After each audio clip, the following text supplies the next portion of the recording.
give him so much respect. Jensen going in. Oh, he actually gets Emilios with the smite down on Elder. Smite picked up there by Smite. Scare didn't even need the smite. And the fight is on. Galley over the top. Oh my gosh, just getting takes one down. Plus the shot of Darmok is amazing.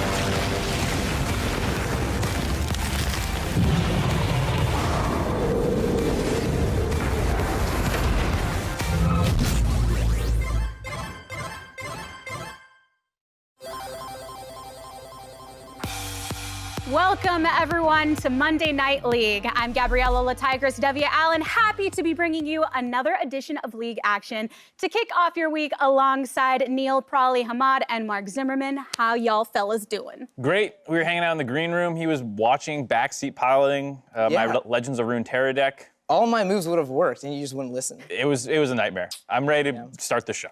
Well, did he give you enough advice so that you can maybe skip a few ranks? Ooh, like kind of anti-advice, right? Like every time he says something, I'm like, yeah, I'll do not that. So it's kind of advice, yeah. Well, we're going to leave Legends of Runeterra ranking to the side and instead take a look at the standings soon enough, because before we jump into the matches, we have to review how everything has been going down. Now, Cloud9 ended their week undefeated at 4-0, and we are going to be seeing whether Dignitas can join them after their match today against FlyQuest. Then it's a triplet of teams at 2-2 with TSM just above Counter Logic Gaming at the bottom of the standings.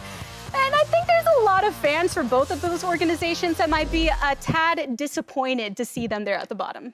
It's a pretty whack standings just to look at. Where Team Liquid's down here, you got Dignitas and FlyQuest up near the top. Like the whole thing just looks backwards to me. Yeah, I mean, I think going into this split with those assumptions as how this would be the first 2 weeks, like everyone would think you're crazy, especially like, Team Liquid still not getting Broxa, and then, TSM CLG being at the bottom after, like, I would say positive roster swaps. Pretty weird. Yeah. In the beginning weeks, we kind of think of it as, oh, there are a lot of variables going into it. So at what point do you think we can finally look at the standings and say, these are a bit more reflective of what we can expect for the rest of the split? Well, I'm gonna say, like, right now we're seeing a lot of teams, like, skill floor. So, like, how good they would be if they were matched up in solo queue together.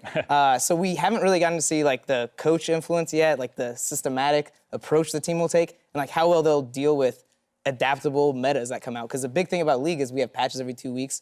So these teams are good now, but what happens when you take away their best champions? What happens when you just mix it up on them? Yeah, there's definitely some teams that naturally get along better. Like I think C9 is a great example of, they've been practicing a little bit, but they do seem to all get along naturally, whereas a team, I don't know, like CLG is one that is not naturally working well together. That doesn't mean they're going to stay down there. And I think the point about everyone gets that soft reset on a new patch and seeing who can, keep adapting to those is really important. Well, one of the great things about Monday Night League is by the time we get here, we have had matches throughout the weekend so far. So TSM, they ended up getting a very crucial win over Evil Geniuses yesterday, due in large part to Broken Blade's play on League's newest champion, Sett. So with Sett, what'd it do, guys? It do damage. It did lots of damage and punches. It punches. I thought Broken Blade probably had the best one I had seen, most importantly because of his ability to land massive haymakers. That's his W, that's the big trapezoid you see come out. He was getting the true damage all the time. This was a really smart usage of his ult to pull the Kindred out, flash follow with the W. He did that time and time again, and a lot of people had good sets as well, but I thought that he did the best job actually landing the true damage narrow portion of that in pretty messy team fights, all things considered. Yeah, I mean, I don't want to overhype him because it was just one performance, but... Come on! Why didn't you like Broken Blade? There was some flanks, and I remember talking about Sett being a champion that the big counter is you just kind of like, walk away from him. So I was really happy the way Broken Blade played it. He was really in good spots, and he kind of had like this like Mord-esque playstyle where he like takes one guy out of the fight, and you saw that against Evil Geniuses where he's just ulting the Kindred out of the fight and stuff, and I think you can do that by engaging the fight or literally taking a carry and just throwing him away. And Broken Blade wasn't the only one to bring Sett out, even getting banned sometimes, and someday ended up bringing him onto the Rift as well. So if you're looking at maybe some of the other specific characteristics, for instance, the matchups themselves playing into it. Right, and this is more the defensive power of Sett. You see that excellent time Haymaker. Not only does he give that big damage that I've been hyping up, but that massive shield gives time for his huge regen to play in. He can be a champion that's tough to dive if the Sett is playing well, and he punished CLG there. So it's not just about the damage and the body slamming people. He does survive a lot of matchups. I mean, I think what we just saw was somebody playing it really correctly, and I think a lot of teams are going to start looking at Sett and being like, we're not gonna dive that anymore because you could see how they were grouped and he just spread apart both the teammates and then could like single one out and then bring the other one in later. So yeah, Set's really deceptive to kill and he has a lot of like, the one gap closer feels like a lot. Well, with all of those specifics aside, what is your basic verdict on Set then in his first appearance in LCS? Two thumbs up. Pretty much pick ban. Yeah. That's what I would say. There's some situations where you might not first pick it and you might want to see a little bit, but most of the time, I think if you're a good Set player and your team does a good job setting you up. Damn it, I didn't want to do that. But if your team plays around it well, you can usually have a good performance. Yeah, I mean, I'm curious to see if they do the Kale counter pick because I thought it worked well. It was smart. I know like that dive someday outplayed it really crazily, but I'm pretty sure there's gonna be answers to Set that people will try out, and I don't want people to be like just banning him outright. Like I want to see it picked early, then counter-picked, and like see how that's played out. Because when CLG did it, they didn't play around it very well, so it kind of got back in the game. But the Kale looked like he got a free lane. It's a strong champion, so I do want to see Set like I want to see people try to beat it and not just ban it. Well, and champions within League of Legends have a very organic flow to them just because of the nature of balancing. So if you're looking at the kit specifically for Set, do you think that it's enough for him to survive potential nerfs in the future? I think you Little ones. I think he can take a decent-sized hit on his W right now. Decent? I think it's pretty strong. The fact that how much of grit you can store. You saw some days health bar, and that was before he got health items. That starts scaling up. He becomes very hard to burst down. He has a lot of sustain in this kit. The W's damage is also pretty insane. I do see a world where you can pull some of that power off the W, and he'll still be fine because of the other things in this kit. Feel relatively well-tuned. The W does feel strong enough that that's gonna get hit a little bit. Maybe it's the cooldown too, because max rank it's like 3.6 seconds if you have 40% CDR, which you should hit with your build. That's also super low, and so there's a lot of different shield. Yeah, there's a lot of levers they can tune there. I mean, honestly, I think if they nerf him like a decent chunk, like Mark's saying, I think it might push him out because again, he is a ball of stats that walks towards you, and like I said, the counterplay is running the other way. And this is a game that has so much CC built into it. You normally don't pick team comps that are like fragile, that don't have enough lockdown. So if his stats aren't strong enough to withhold the damage, I think he's gonna fall off because you just walk away from him and then you can't catch anyone.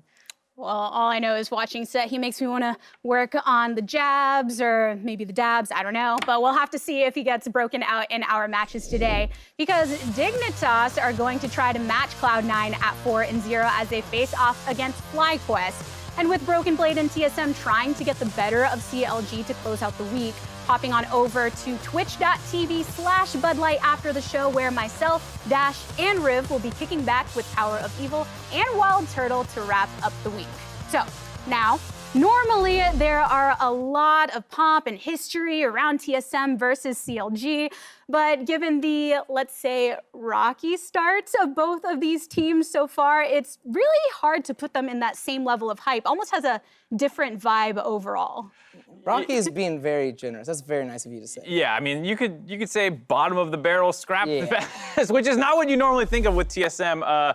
They did pick up their first win. If they pick up another one today, they are at a 2-0 week and nice. Even, so it does feel a lot better. But it's hard not to feel like this team does have some small miscommunication errors. It's hard to know if it's just miscommunication or not seeing this game the same way. But either way, they have the longest average game time in the league by 6 minutes. They're the lowest combined kills or deaths per minute. Like, that is not a team that's gelling, you know? That's a team like 6 minutes longer than the 9th place team. It's insane, and I think that's why I still have a little bit of hope for them as well, is that they will get better. That is not how I see TSM being all year long. It has to be better from here because, a lot of the issues, I talked about like a solo queue team coming together. This is a solo queue team that you don't want to come together, but hopefully over time, this is something that's like built up, right? They're like losing because of communication or indecisiveness. Those are things that are like, grows over time. So I'm not super worried.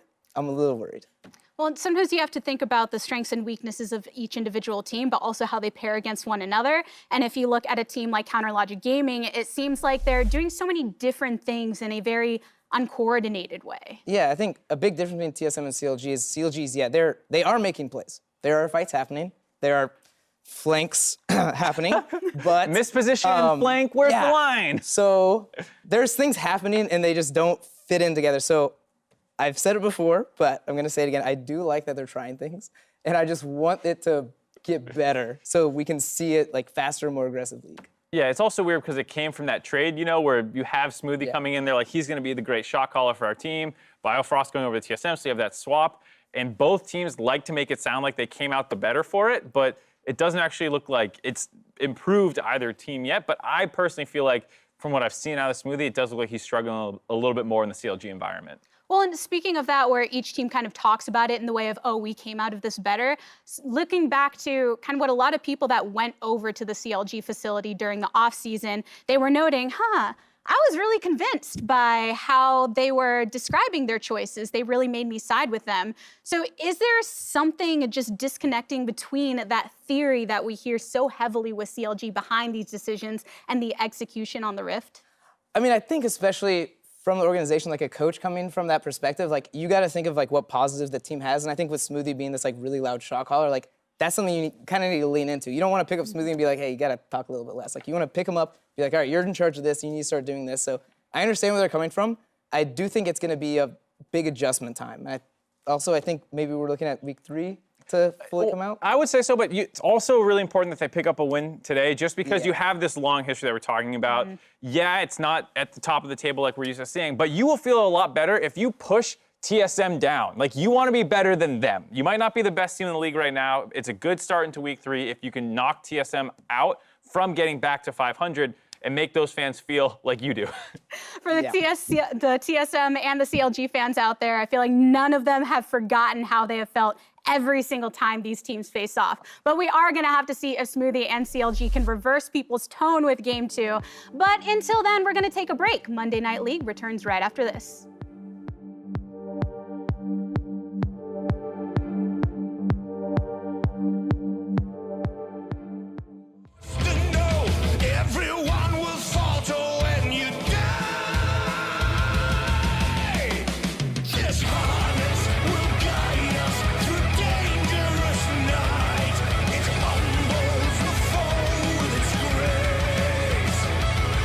The Thorn Man will help us prevail.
welcome back to Monday Night League, where we're gearing up for game number 1. Fellas, you stoked?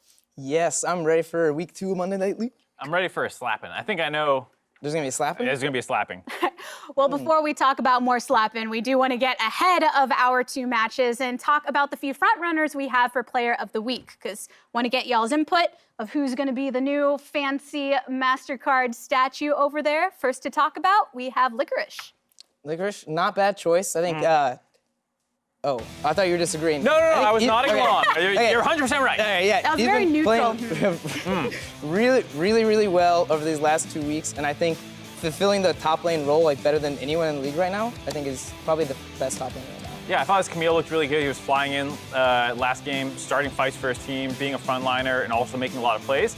That's exactly what you want out of your top laner right now. There are a fair amount of carries up there, and he's one of the best carry players in the league. So absolutely stunning. Absolutely stunning. What were you about and to say? I'm surprised that there's not as many like carry players with success so far in the league. Right. I mean, I know Viper has played Riven, that's his like thing, but to play Camille and like pop off like that, I was like, all right, it's not just Ornn Aatrox all the time.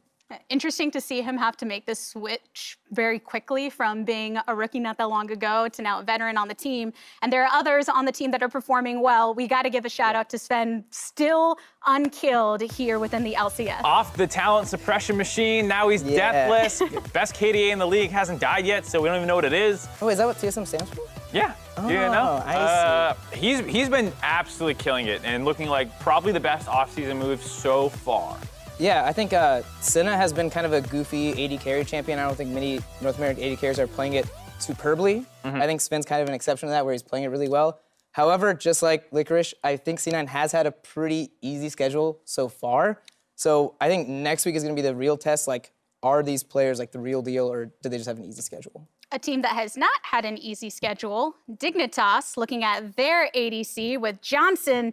There's so much pressure that comes with being a rookie, but he seems to have shelved it all. Yeah, Afro had great things to say about him, and we were all kind of waiting for the Doublelift matchup. They did swap out of it a couple of times, so it wasn't just straight laning, but that's how the meta is right now, so he shouldn't be penalized for that. And then out of laning phase, he had a number of great engages. He was able to get a kill on the Doublelift by landing his ultimate as Aphelios, so like he had a great opening week, and now that he's played against what has historically been the best marksman in the league, we'll see if Sven starts grabbing that title. But he's basically looked as good as you can possibly look as a rookie. Yeah, I would say the, like, how does he match up against Doublelift? Oh, it swapped. Like, yeah, it doesn't really matter that much because you could see later in that game he's actually making picks on Doublelift. So it wasn't really about, you know, like, oh, this, like, intimidation factor that I think a lot of rookies go through. So the swapping is just, I'm glad he was smart enough to be a part of that and not be like, nah, let me just 1v1 him. I gotta stand up and show. Yeah, I gotta stand up and show people. Like, he's like, nah, I'm gonna beat him this way. So I really appreciate that. And he has been standing out, especially as like a rookie NA. We haven't seen that many rookie NA 80 carries be that well in this last year or so. So I do like that a lot. Well, and out of those 3, taking Licorice out of the equation temporarily, because we have 2 marksmen that we're talking about right now, probably are you leaning more towards one or the other if you had to isolate it down to those 2? This is your chance to sway the votes. I'm gonna ruin everything. You get I'm going to put it on Sven. I know I said he has an easier like first 2 weeks of play, but I think his play has been more impressive, and I think it's been really important that he's been playing that way because the AD carry role, I know it's not like this big playmaker role, but your team has to set you up, and then you have to be there for your team and not be getting caught. So being in the right position, being deathless as an AD carry, it's like pretty impactful. And I think, especially coming off his last year with TSM, that didn't look spectacular. I like really appreciate his kind of like coming back to form. This has to be the best feeling start he could possibly have after that. Oh, for sure. Well, for anyone in the audience that is feeling very decisive in who you think should be taking away this type of win, it's not too late to let us know because you can go ahead and vote for MasterCard's Player of the Week. Tweet who you think is the best performer in week number 2 at MasterCard Nexus. I know that there are a lot of players that have been performing time and time again here in the LCS, but only one can have a fancy figurine. But ahead of our FlyQuest versus Dignitas, Huni surprisingly had nothing but respect for FlyQuest top laner. I respect that Viper actually can pull out the Riven any single time and then go for like trusting himself and go for late game. And of course his fingers like really, really good at Riven. So I gotta respect it. I can respect it. And as soon as I came LA, it has a 60 ping. I had to quit Riven and I can't play Riven anymore. Honestly, that's honest answer. Super respect. I can't disrespect his Riven dude. Like he's insane. So one thing, if you're looking at the way Huni was just talking specifically about the Riven play, he's noted in a couple interviews that he doesn't feel like he can play Riven anymore. How much of that do you think maybe he's just trying to shelve it a little bit against his opponent? I feel like Huni's usually pretty honest. Yeah. So if he's like, I can't play Riven on this ping, he's being serious. So I don't think it's just a mind game to set up the Riven pick 3 weeks from now. No, this is no way a mind game, and it's just like if you play with such low ping, like he has been in Korea, and then you come over to 60, it is a big change, especially for someone where you need like animation cancels and all this kind of skill buffering. So I understand it, but I also think he's saying like I respect Viper, but I know if like we spoke to Huni right now, he'd be like, I'm gonna smash him. Yeah, I mean, it's like insert that Bane quote about I was raised in the ping for Viper. That's why he can still play Riven. Yeah, makes sense. Well, aside from Dignitas, game number 1 does have FlyQuest facing off against them. And thankfully, we've got a pretty decent barometer on how these teams stack up because they both faced off against Team Liquid to kick off this week. It was very different games, Very though. different. Team Liquid versus Dignitas, very close, back and forth. Had no idea who was going to win until the last minute as they traded kills, traded Nexus pushes back and forth. Yeah, and this is actually the game where I was starting to get more impressed with Johnson. Here he catches double lift. This is one of the ones where the game was really slow, and this is the kind of play that's really important to break open a slow game into like the fast pace that Dignitas wants to play. Yeah, and I think you got to see Team Liquid, yes, they're not at their peak without Broxa there, but at the very least, you beat them in the late game, and that's what's impressive to me because that's where a lot of Team Liquid wins came last split, the fact that they work well as a team. The fact that they had that good engage right there after they had gotten picked off themselves at the mid lane inhibitor turret, it shows that they also have some resiliency as a unit and that people are not freaking out when they start falling behind. Yeah, that top engage that we just saw, I know a lot of people are gonna just be like, oh, you know, it's whatever, Thresh, flash, hook. Yeah. But that was a really important timing because that was when 2 inhibs were down. So if that fight did not happen, then that game might have been TL. So really kudos to Dignitas for pulling the trigger really quickly because that window was getting smaller and smaller by the minute. And with communication being such a big talking point for a lot of these teams, really getting to see how they are in form against these more longer standing rosters with some changes really makes a difference. But if we're looking specifically at FlyQuest, while they didn't have some great aspects to them in this match. This is the tale of 2 Team Liquids. This was a slaughter, and it kind of came down from that one play right there. It blew the game open to a 2,000 to 3,000 gold lead. Mordekaiser fell behind off Viper, making a huge mistake, ulting double lift away from Santorin, who was flanking around. Yeah, when you see these fights where no one is really that low, that's how you know how bad the game has been going. Because usually the fights, come down like trade 1 for 1, 2 for 2. This is where Team Liquid just started taking away the game, and FlyQuest is just, please stop.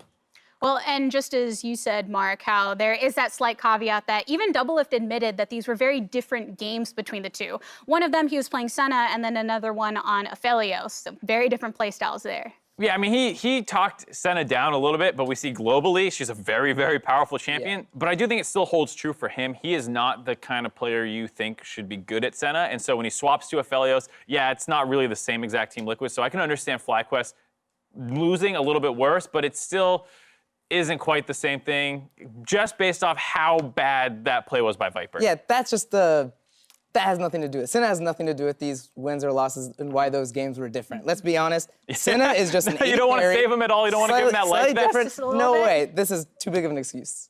Too big? All right, too fine. big of an excuse. Yeah. I think that... Senna's fine, it's good. Yeah, and the lane swaps, I think you saw Team Liquid doing a little bit better. They struggled against Dignitas, but it really does come down to a lot of how you react to that. And so when they did that lane swap, I thought what FlyQuest was doing was smart, where you try and catch the AD carry out by keeping your top laner sitting in the brush. But Viper just had such a bad play that, like, even you tweeted out after, like, whoops, wrong button. Someone get me out of this game. I deserve a ban. I need a timeout.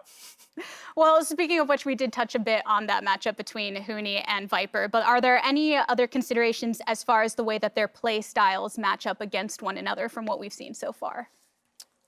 I don't know. Huni's actually been playing slightly, I'm not going to say weird, but not super Huni style. We saw like 2 Gangplanks and a Renekton. So Renekton, I was like, all right, Huni's going to start smashing people, but then he's like early picking GP. I'm like, I understand that. But I'm kind of excited to see what picks come out, especially on red side, if one of them will actually take the counter pick, or they'll just do power pick and match up evenly.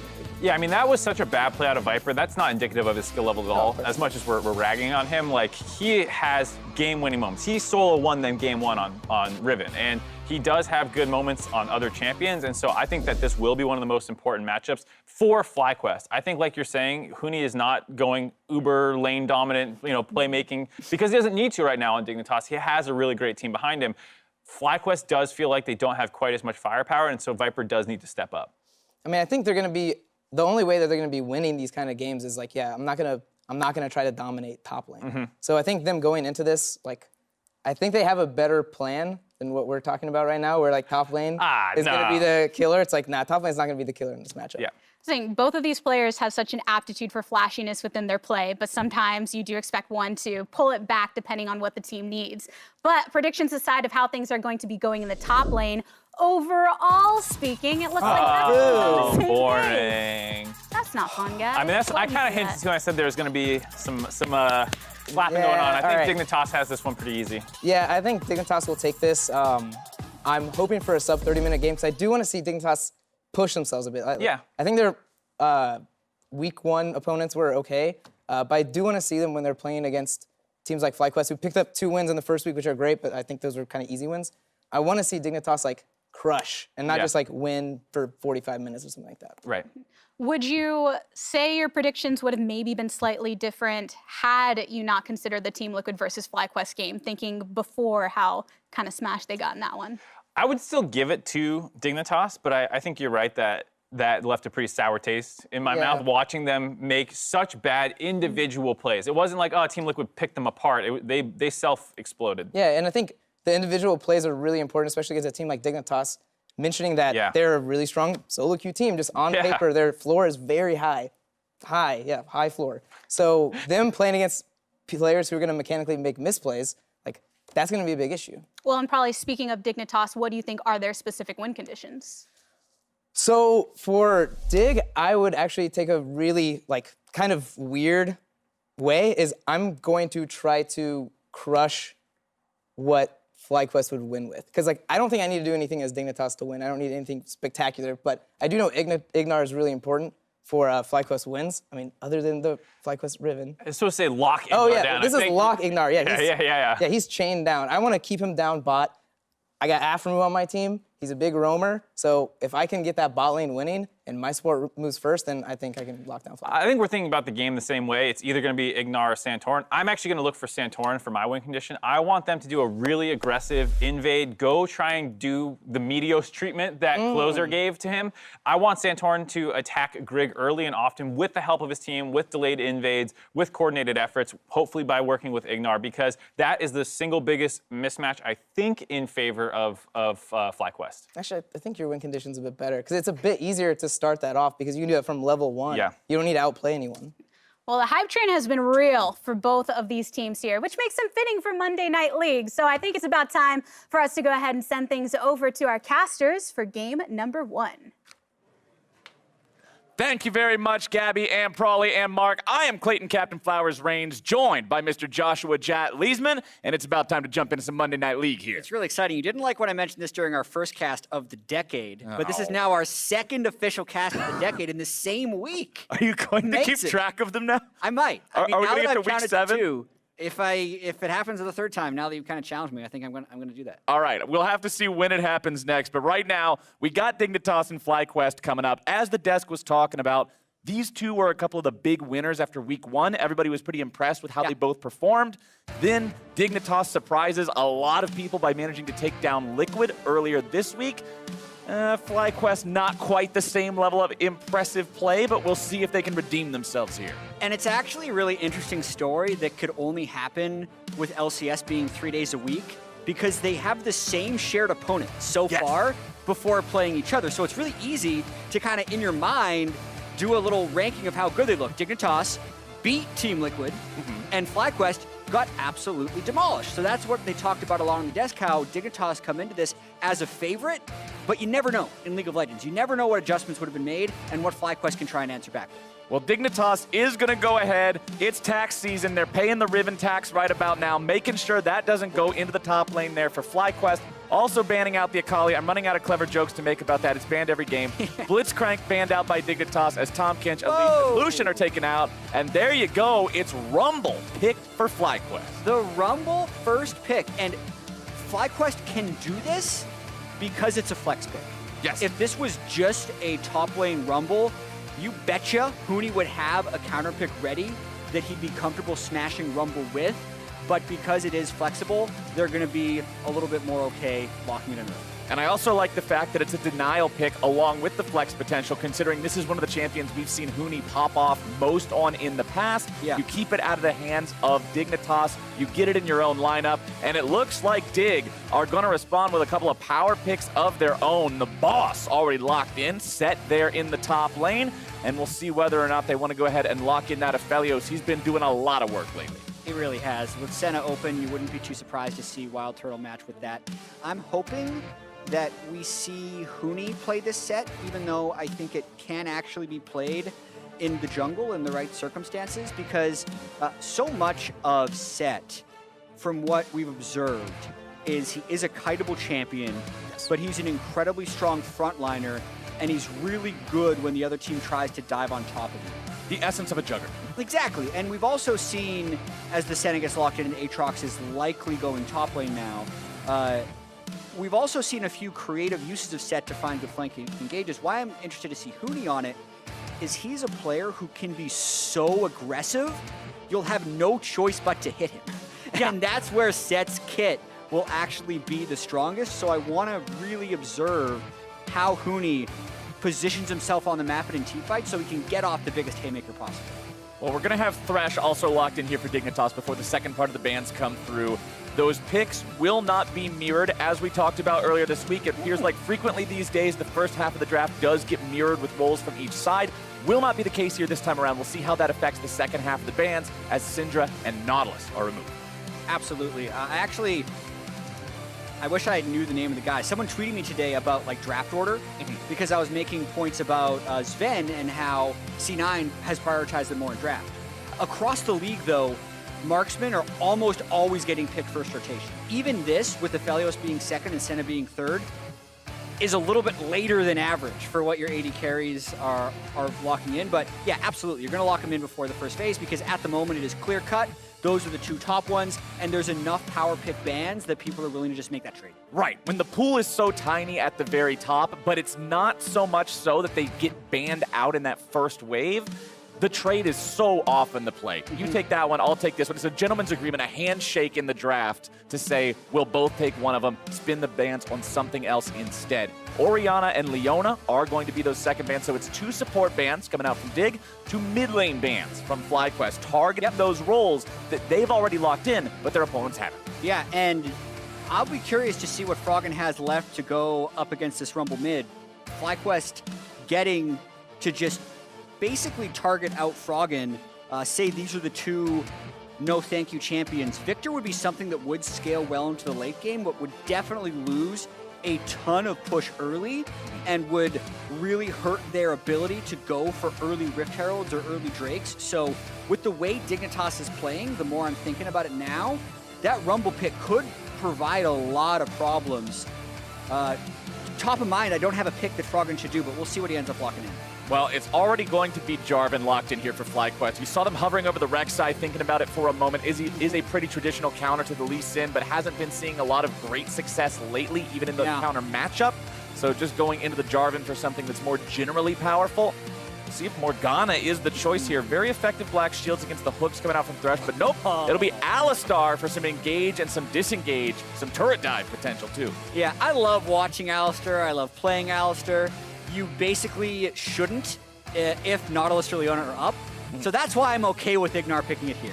Because they clearly target banned out the more powerful tank supports, but I still think there's a lot of stuff you can do with Alistar, particularly in the roaming game. So I think directly in 2v2s against Thresh Aphelios, it's actually going to be a little bit of a rough lane. But as they mentioned on the analyst desk, if they can unlock him, he can be incredibly effective, like the mid lane ganking of Alistar, being able to actually headbutt someone backwards. Some of the most powerful in the game from the support position. I'm having flashbacks to Season 1 where Alistair builds Heart of Gold and Philosopher's Stone, never levels past 3 and just runs back and forth between lanes for the entirety of the game. The old school times, but speaking of time, we're going to lock into Boy Who Shattered It. Echo picked up for Dignitas and Froggen in particular here.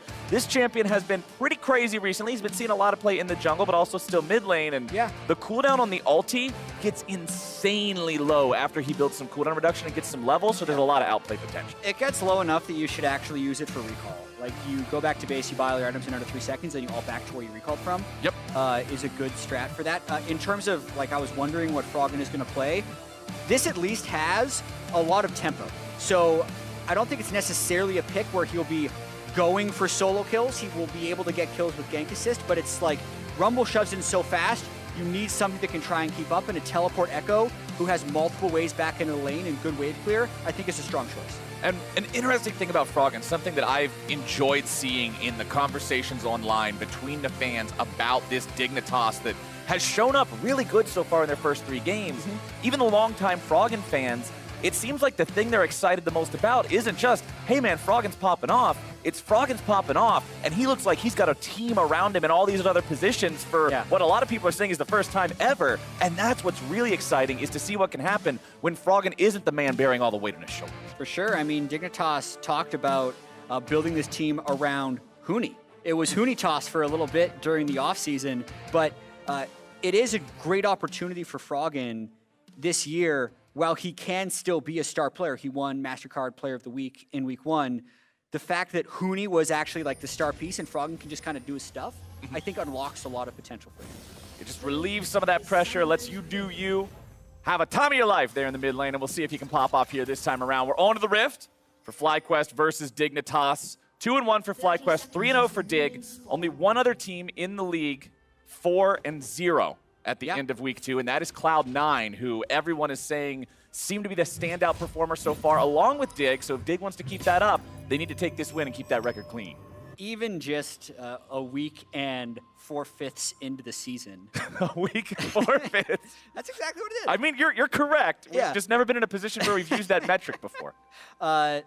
Looking at the slate of games we have on Monday Night League as they set up kind of defensive lines, the 3-0 Dig going to be undefeated against the 2-1 FlyQuest, and then the marquee COD TSM matchup being the 0-3-1-2. Yeah. Like, who would have thought that was going to happen coming into the year? For me, yes, this is a glass half full take. Don't flame me too much. It actually makes me happy in a sense that I can be very excited for both. We have Dignitas, a team that's been gone for a while, and some players that have been looking for LCS success have the chance to be that 4-0 team, like the new powerhouse team. And then TSM COG is always going to be entertaining for me, regardless of their record, because it is such a storied rivalry. So just kind of setting the stage for Monday Night League as a whole, I can't wait to see both games. And Dig is super fun to follow too, I think, because after last year, after Clutch makes their run and gets to Worlds, and it's announced they're going to be rebranding after, and then we move into the new season, and a lot of the roster changes, and a lot of people were like, is this the right move? The gank. But we'll see if the gank happens here on the top side. Huni! Oh, man, he is exploded. Boss ain't doing nothing about that. Oh, man. That was actually a really smart gank from Santorin. If we look at what he ended up doing, Huni, as set, always wants to play aggressive early. And the gank path that you're expecting, if bot lane pulls, which Huni knew they would have pulled because Wild Turtle and Ignar started with red buff, is you're saying, okay, the time for him to do red buff, blue buff, and Gromp and gank beat level 3 is this. So Huni thinks he has about 25 more seconds, hasn't warded yet, but hey, guess what? He's just gonna kill you. I don't even think he saw the flag until he was dead. Yeah. So just really good path from Santorin. He only lost about 10 to 15 seconds of overall efficiency to make that first blood happen. Let's see if Grig can make something happen here in the mid lane in retaliation. Power of Evil does have the HP advantage for now. Grig and Froggen will chase him off to the side. This could quickly turn into a multi-man collapse from Dignitas. Power of Evil forced to flash away. Huni flashing after him, but Set doesn't have a stun with the face breaker unless he pulls something else in. Ooh, that was one of those plays from Huni where he's trying to do too much like he was a little bit embarrassed that the early game happened, so he tried to make a big play mid. Now he's lost more experience and been down his flash. The wave was pushing against him, so he didn't lose a huge amount of experience, but it still makes him even more vulnerable up in that top lane, now flashless and teleportless. Unforced error. I think so. Yeah. Not something that Huni needed to do, but felt compelled as Ignar finds himself grabbed up here by the Death Sentence in the bottom side. Lots of CC coming in there, and Johnson! This kid has been on everybody's radar these first couple of weeks, and he is popping off ridiculous. That was slick by both Johnson and Aphromoo, the way they layered CC. I'll go over that during the replay, but awesome to see the synergy of them going for the aggressive plays early on in laning phase as a teleport laner. So not only they got the solo kill against the combat summoner lane, when this game hits 8 minutes, or even just with how much pressure they gain from that, can't say no. Really well done stuff here from Dig, getting themselves a kill in retaliation for that first blood FlyQuest had. Game's dead even. Froggen warding up the side of the lane here, just going to be watching out to see if Santorin wants to get involved here in this mid lane. He has gone back to shop, does have the skirmisher Saber.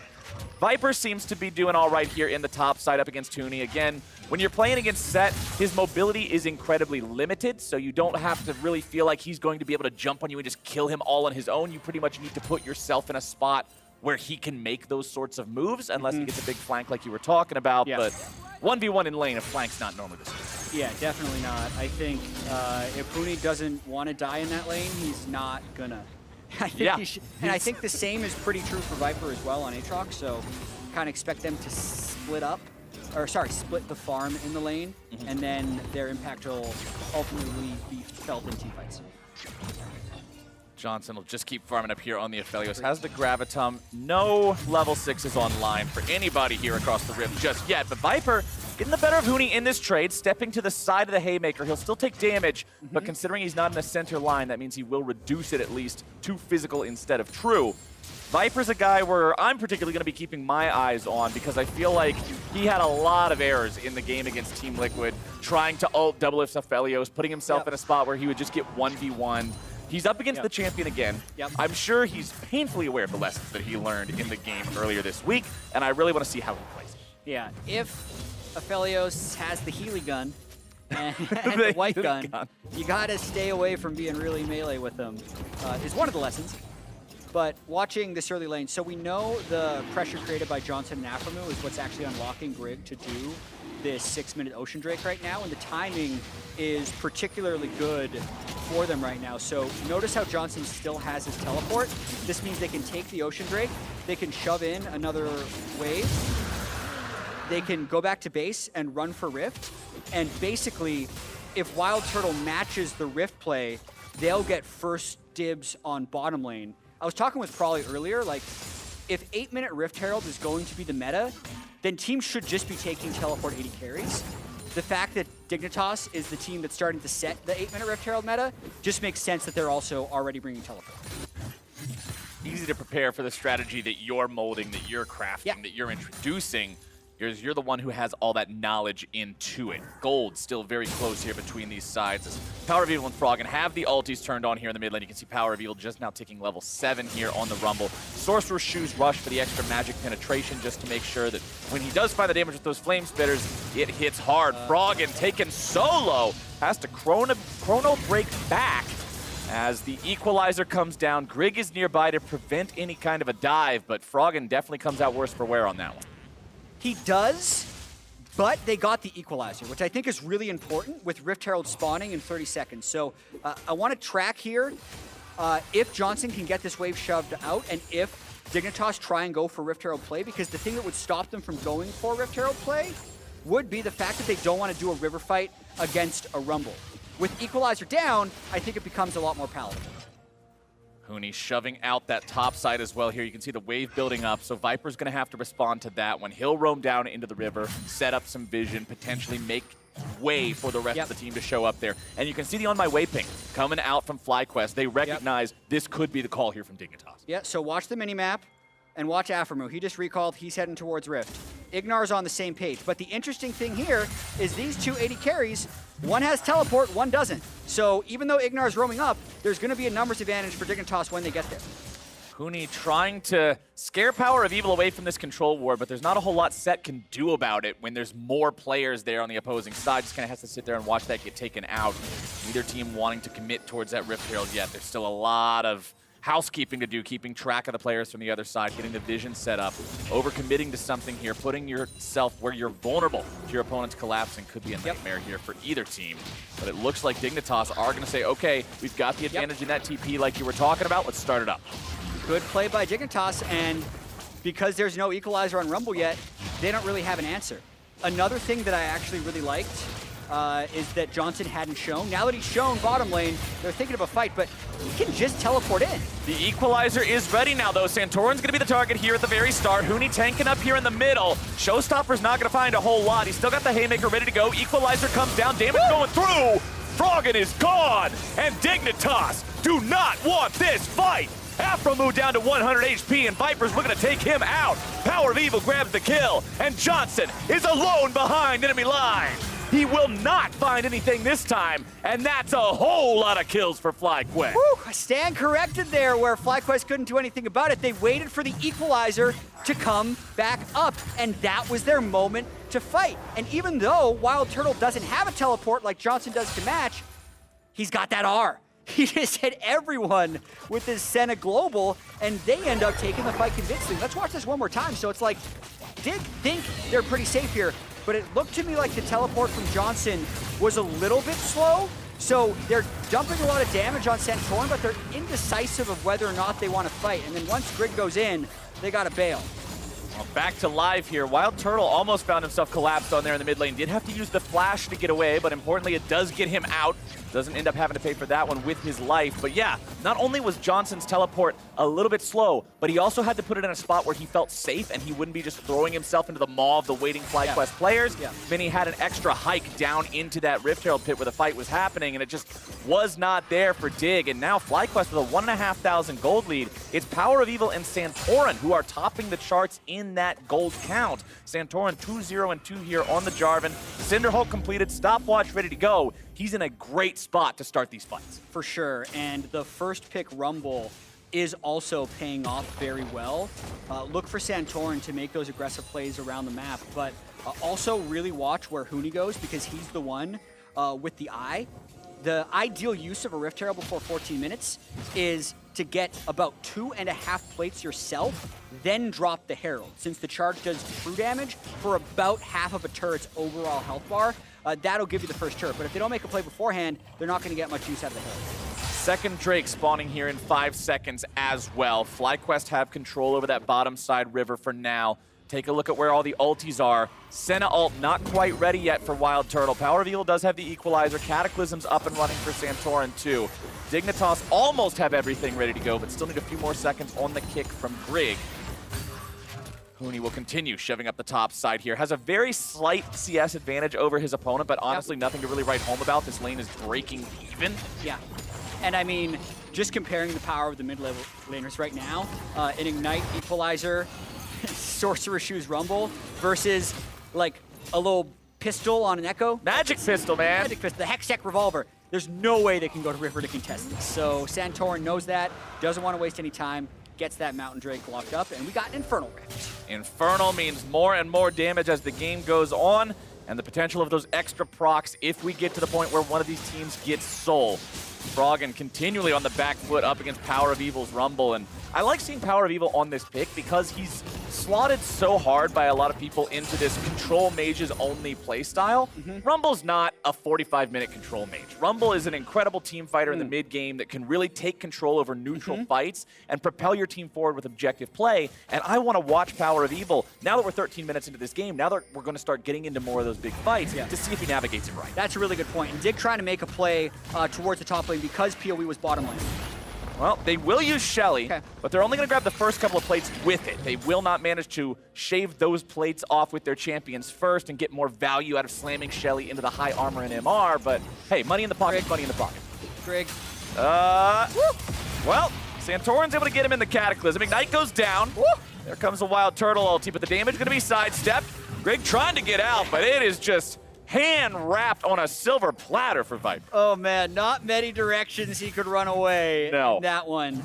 really good patience by Ignar and Santorin, who Santorin is the guy who really feels like he's starting to take over this game with his positioning and the way he's initiating these fights, not even having to burn his stopwatch, just catching Greg in transit there and gift wrapping Viper a kill. I wish I could remember off the top of my head which split it was, but one of the recent splits where it was Team Liquid and Cloud9 and I believe TSM that were our top 3 teams. Okay. And when it came down to the all LCS team voting at the end of the split, Santorin was the only player outside of those 3 teams to make an all LCS team. I think that was 2019 spring. Yeah, I knew it was with one of the past 3 splits. Yeah. But that is one thing that stands out to me about him as a player, is even if he's on a roster that doesn't particularly stand out to people as a whole, he's the kind of guy that can have those kinds of standout plays as an individual. Yeah, and that was the split where FlyQuest actually made semifinals. So whenever you're talking, hopefully, about FlyQuest, you point back to that split. You say, hey, look what they did with this roster. They were good. You can say Summer was a misstep, but now they've found Power of Evil on this team. They've got Ignar as support. Like, let's go do great things as FlyQuest. That's the sell for this team. And I think something that a lot of people don't realize about Santorin is how sacrificial he is willing to be for his team. True team player. He is very much a team player. Sometimes the correct team play is for Santorin to go try and kill everyone, and in those situations he will do that. But in other situations, the correct play is actually he sits in a brush while his mid laner pushes in the final wave. And that's something that'll actually set him behind in the game, but he's very, very willing to do. So occasionally, he ends up looking worse than he actually is. That's my opinion on Santorin. It goes back to that conversation where laners always say it's the jungler's fault, but junglers always say, I can't do it if my laners aren't helping me. Santorin's the kind of jungler that is fully willing to forego his own investment for the sake of those laners. He's practically the guy that's on their side saying, yes, it is my job to be here to facilitate you. And so far, it's got him 100% kill participation. It's got him in a really good spot here in this game, and it's got him a Rift Herald here, the second one of the game. See Huni and Viper continuing to trade down here in the bottom lane, but what we said earlier still reigns true. These guys aren't dying unless somebody else gets involved. Yeah, for sure. And you could see Dignitas was hoping to get involved in the bottom lane, but Viper's playing fairly safe, conservative side lane and allowing the team to play through Rumble Jarvan because that's really what they need to get done. It's also going to be kind of fascinating to watch this as FlyQuest is 1 teleport against 3, but so much stronger in team fights. So I think actually the correct play for FlyQuest in a lot of situations is to try and force fights, which really means Ignar and Santorin have to find good playing positions. Johnson currently has the Reddit clip loadout with his gun, sniper rifle, plus the turret-creating, ninja star throwing crescendum. So those are the 2 that can catch you off guard and find you sniped down from 3,000 range away. One of them about to expire here very soon, so that means he probably won't have that for the next fight. Neither one of these sides seems especially bloodthirsty. But the Drake is spawning in 30 seconds, and the count is tied 1-1. We'll see if that's worth fighting over. Froggen goes for a trade against Power of Evil here. Honestly, I feel like so many times we see the first 2 Drakes go to the same team these days. But since they're split up 1-1, it actually takes away the compelling argument of we need to go for this because neither side really feels that close or far away from it. Yeah, it's very true. And I think Dignitas could be in a little bit of a holding pattern. Like, we know Aphromoo is a player who can find a lot of picks, so if they do see Wild Turtle, they'll go for him. But, like, all FlyQuest wants is for Dignitas to fight them. So, like, here's kind of a perfect example of what's happening is Power of Evil moved bot lane to lend support to that area, and since Froggen still has his teleport, he's able to get turret damage. So the Drake is whatever. It's 4% attack damage and ability power. It does move them 1 closer to Soul Point, but that's still 10 minutes away. Both teams ended up doing the correct thing there based on their summoner spells and team comps. And now I want to see where that leads afterwards as FlyQuest is grouped up here in the mid lane. They've summoned up the Rift Herald. They're looking to take down the tier 1. With plates out of the way, it should be very doable. Santorin's going in, looking to make the dive equalizer down into the pit. There is your dunk bucket, and they're trying to make some Aphromoo soup. It's Power of Evil on a killing spree. And the Senna can keep sustaining them after that fight, even though there was an attempted counter engage by Dignitas. Everyone's near full health again. I mean, they're considering continuing this push. They might go for an inhibitor. So much damage comes out of this FlyQuest team in these mid-game team fights, man. Tier 3 turret, 20% HP left. and FlyQuest is just whittling it away. Huni and Froggen coming in from behind, looking for the flank. Viper's going to be following up here in a moment. Froggen's going to be denied. Ignar doing a good job making sure of that.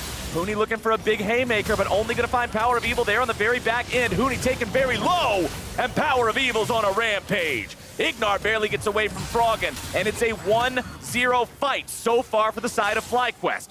What else can they get? Not Froggen. Echo so very mobile, gets himself back out of trouble, but things have just gone FlyQuest's way non-stop for the past while now. Yeah, FlyQuest is doing the right thing, and Dignitas is not able to keep up with the response. This is actually a very telling. I'm going to try and get the story in really quick.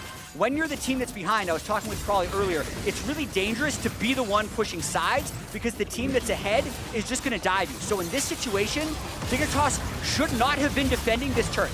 They should have been back, especially with the Rift Herald about to charge them. So they're set up for failure here. Then, after they've already had someone die, then they teleport in. So now they're set up in a 4v5 situation and don't actually have the tools to stop the other 5. The way it usually works is the team that's behind is the team that gets caught grouping, and the team that's ahead is the one that wants to play the sides.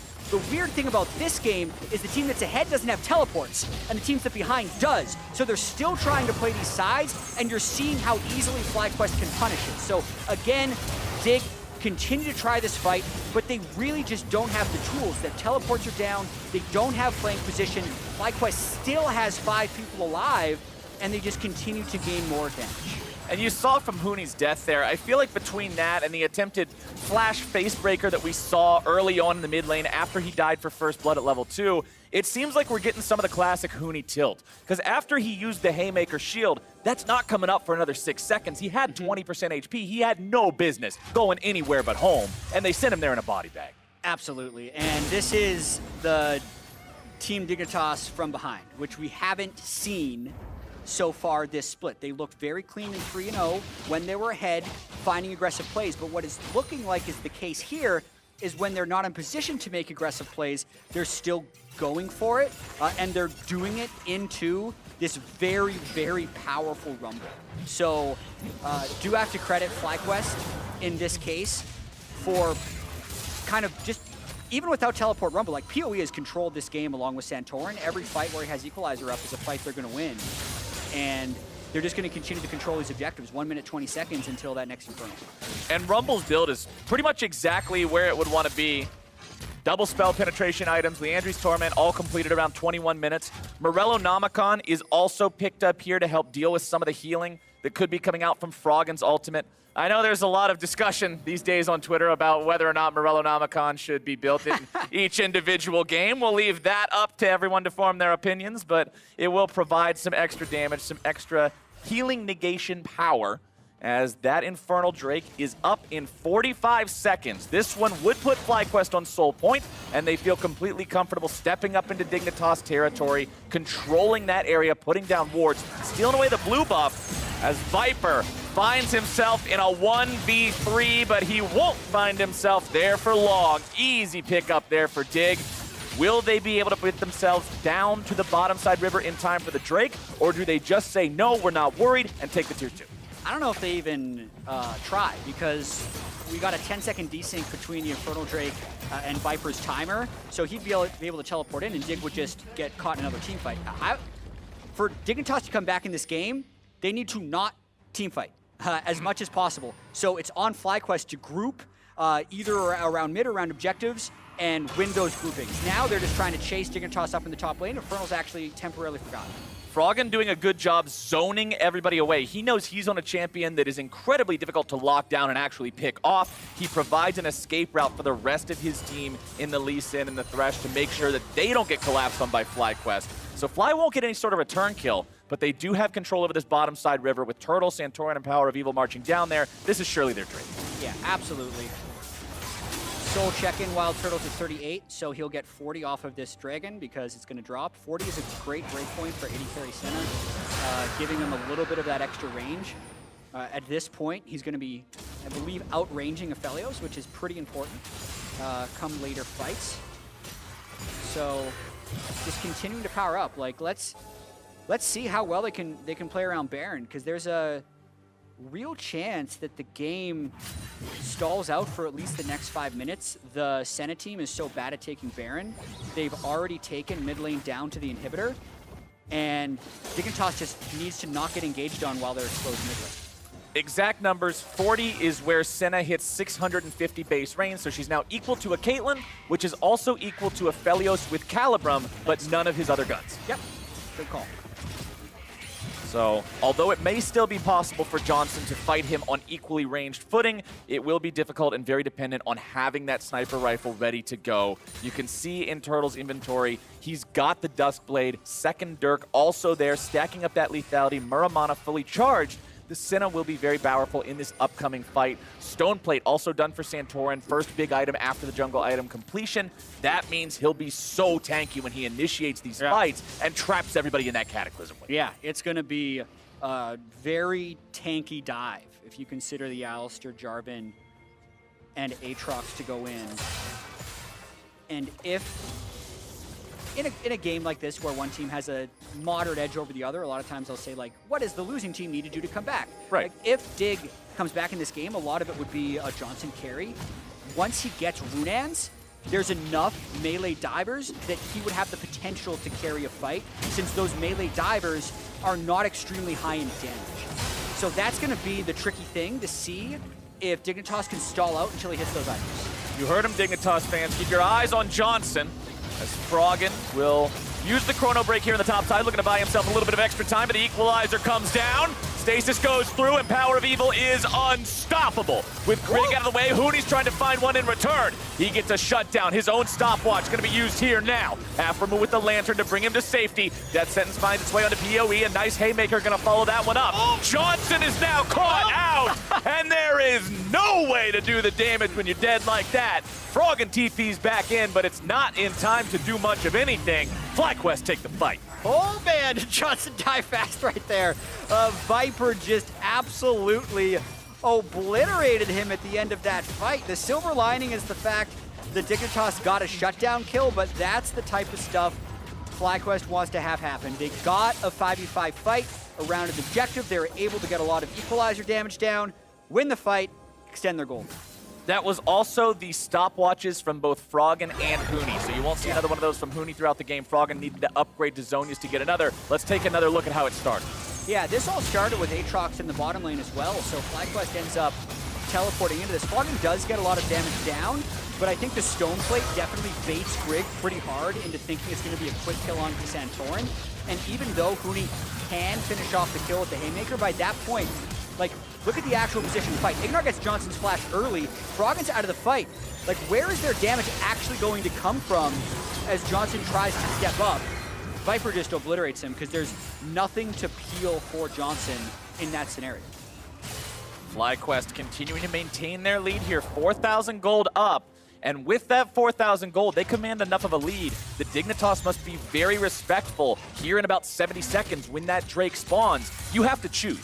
Do you fight a mid-game team fighting comp in the middle of the game at a team fight objective, or do you surrender the Infernal Soul, which could just be that amount of damage they need to always be able to blow a Phelios up? It's one of those scenarios with no good answer, which is always tough to realize when you're the team. So, I mean, Dignitas is going to go for a fight because they saw Rumble pop with no TP, but it didn't work. Froggen did not get the execution.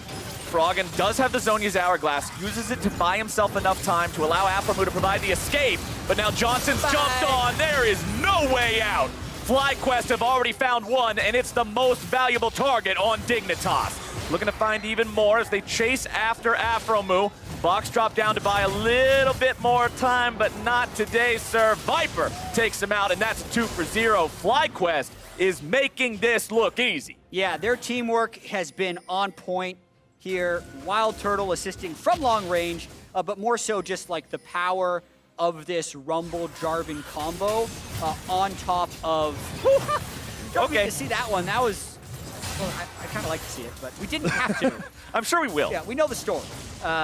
Grig got hit, he died. There we go. He went poof. And now the Infernal Drake's gonna do the same thing, and with Infernal Soul now in their loadout as well, FlyQuest is scarier than ever. This team now has all the tankiness, all the damage, all the lead. This game is theirs to lose.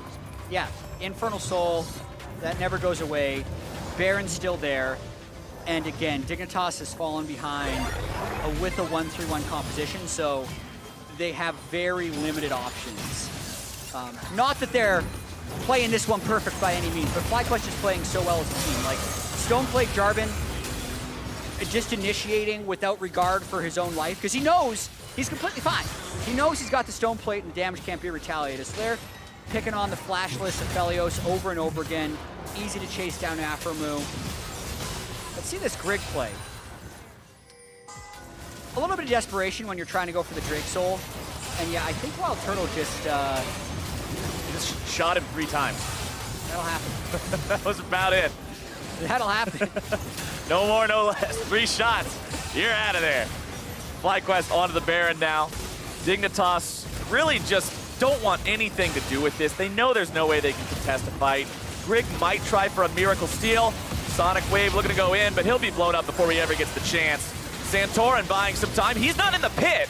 Froggen could try to make some sort of a steal happen. Huni goes in. Could this be the Haymaker? It is taken by Dignitas. You have got to be kidding me. FlyQuest, they lose the Baron. They trade 2 for 1, but that is not worth it. You don't want to be giving those away. Come on, FlyQuest, come on!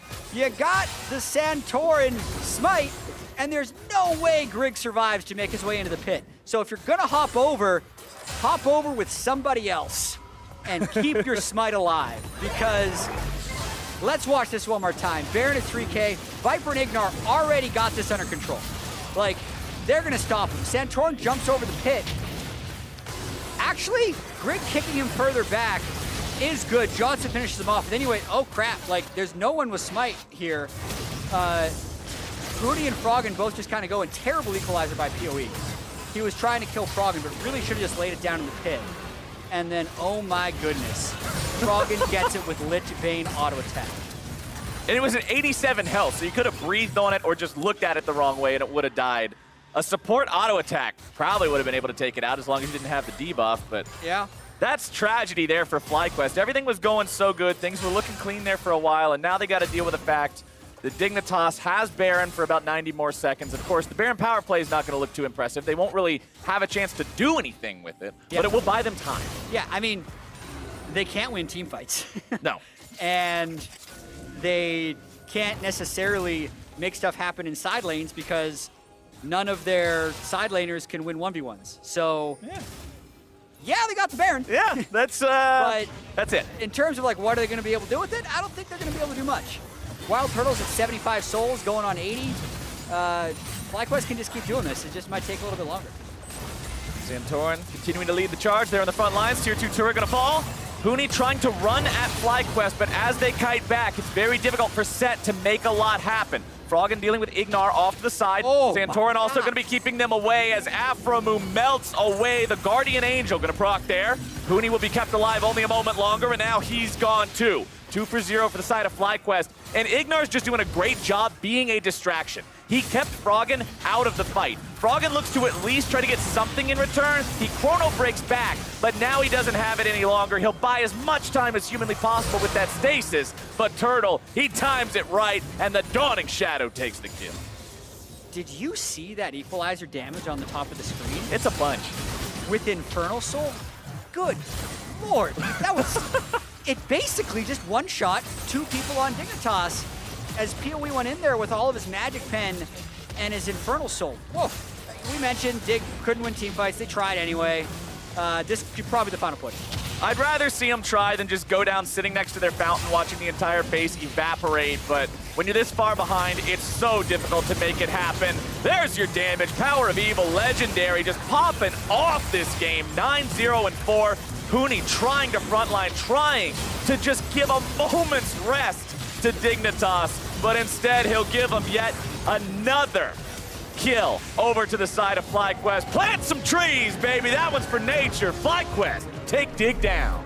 And there is no reason to do anything but smile right now after FlyQuest because that was such a good bounce back game for them. We mentioned this week, both FlyQuest and Dig came in at 2-0 and had a shared opponent in Team Liquid. The fact that FlyQuest lost that game so handily and Dignitas had that very close win, everyone, you wouldn't find a soul that would say FlyQuest should be favored in this game over Dignitas. No. But they showed up on the day. The Rumble first pick, while a little bit peculiar, worked out great because they got to the Phase 2 bans and Froggen didn't have a great answer for it.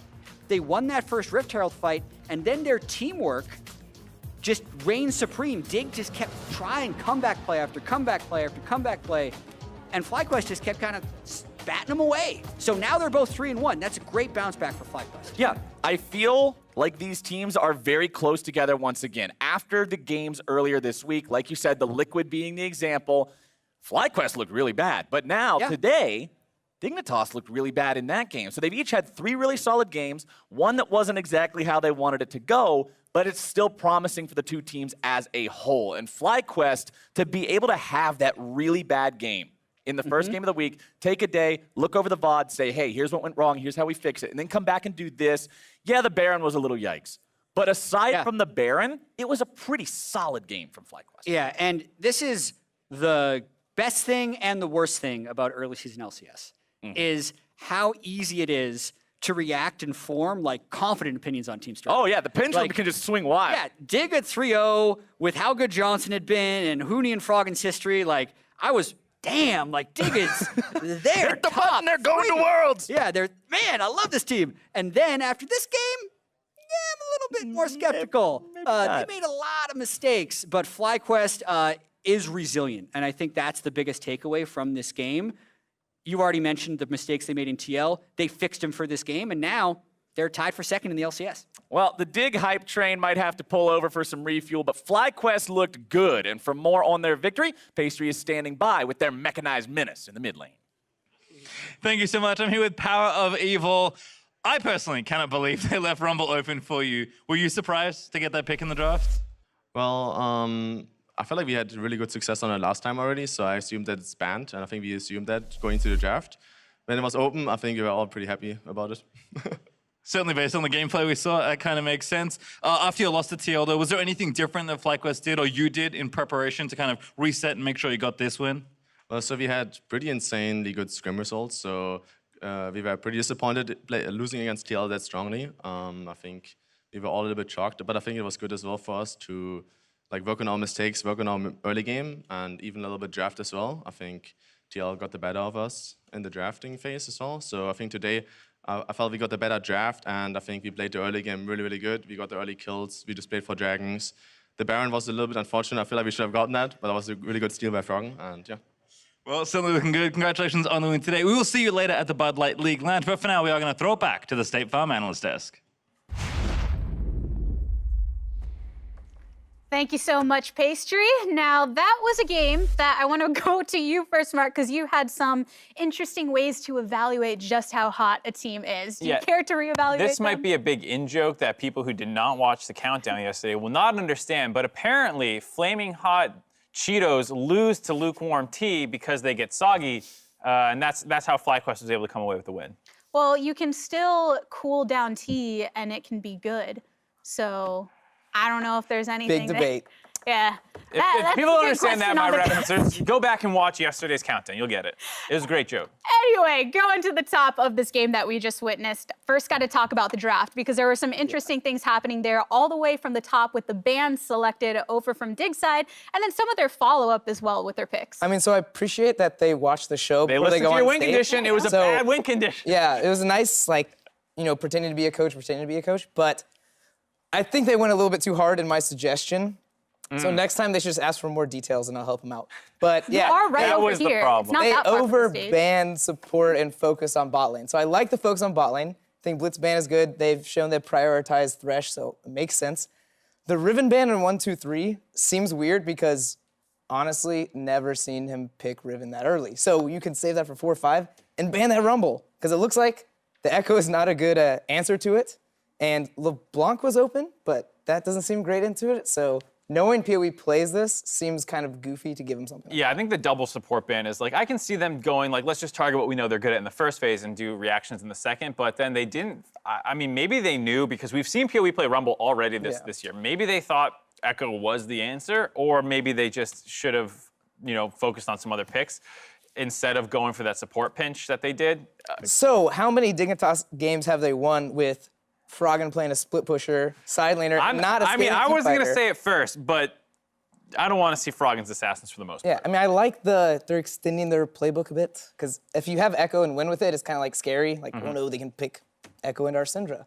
But when you pick it in this situation, it just looks like they kind of didn't know what to pick, so they picked Echo. Yeah. Well, in the Echo versus the Rumble in the laning phase is one thing to think about, but the Rumble in particular, once you hit 6, going into that Herald fight that we saw, where Dignitas really wanted to try and grasp this for themselves, but hitting that level made it a difficult opponent from FlyQuest.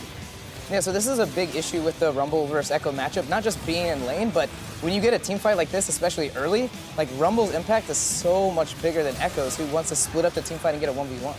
Yeah, and then if any of these early plays work out for Rumble, then that split push that you're probably hoping Echo will win in the mid to late game portion suddenly isn't in his favor. There are a number of times where there were monster trades that Power Evil could have taken or did take to push Echo out of the side lane.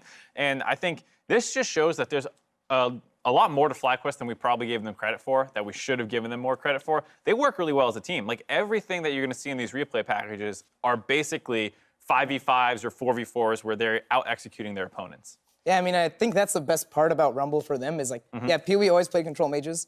Rumble's not a control mage, but he plays kind of like one. Yeah, he's a team fighter. Yeah, he just wants to get grouped. So them playing this way, I think, is like very correct, especially for PoE, even though he's not a melee It mage forces player. him to be more proactive in the early game, where sometimes I feel like if he defaults onto Orianna, they don't do anything in the early game. But with Rumble, you have to be proactive while still being a team Well, it fighter. just feels so good. You Yeah. have this like gigantic ultimate, and you're like, I can win this fight by myself. Yeah.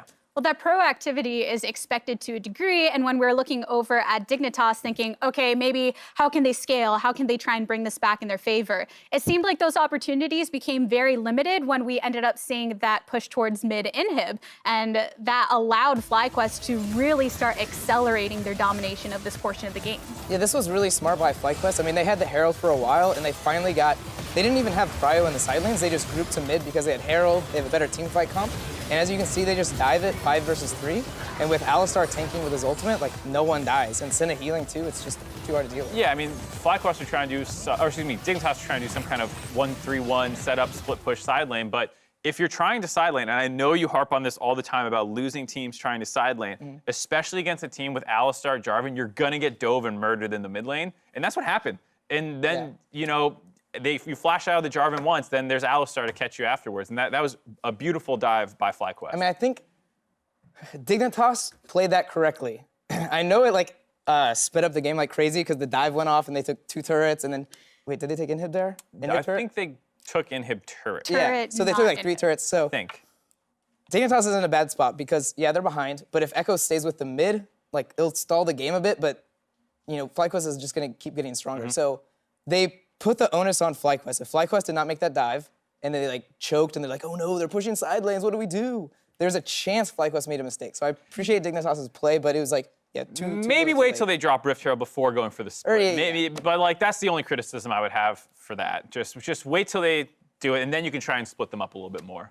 Well, and this is FlyQuest's way of saying if we can't be undefeated at this point, no one can. But up next, it is a storied matchup between TSM and CLG, so don't go anywhere.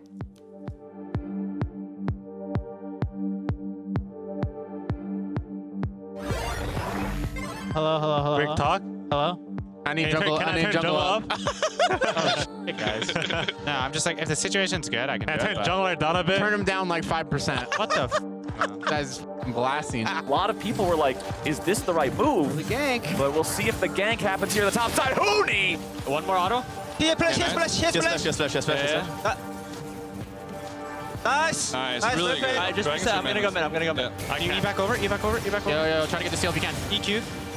Hold the Nash. I'm running. Nice, bro. When you're this far behind, it's so difficult to make it happen. There's your damage. Power of Evil, legendary.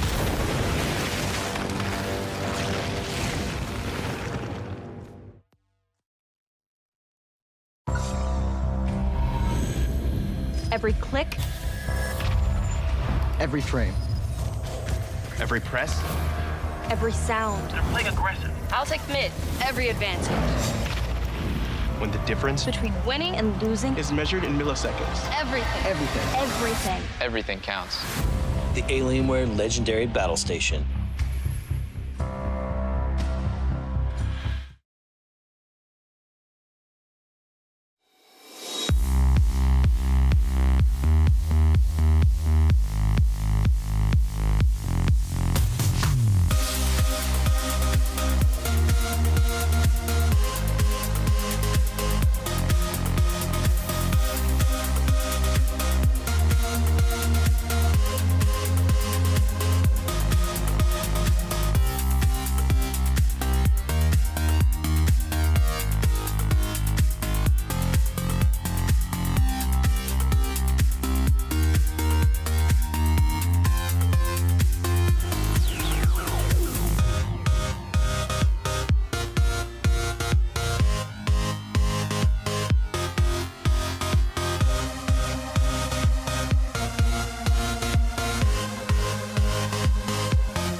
I think the biggest difference between me and Biofrost is that I play more for the team, and he plays more for lane.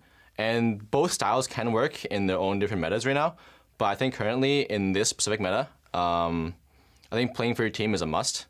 And I think that's one of his biggest weaknesses, and has always been since since he was on TSM in 2016 with Doublelift.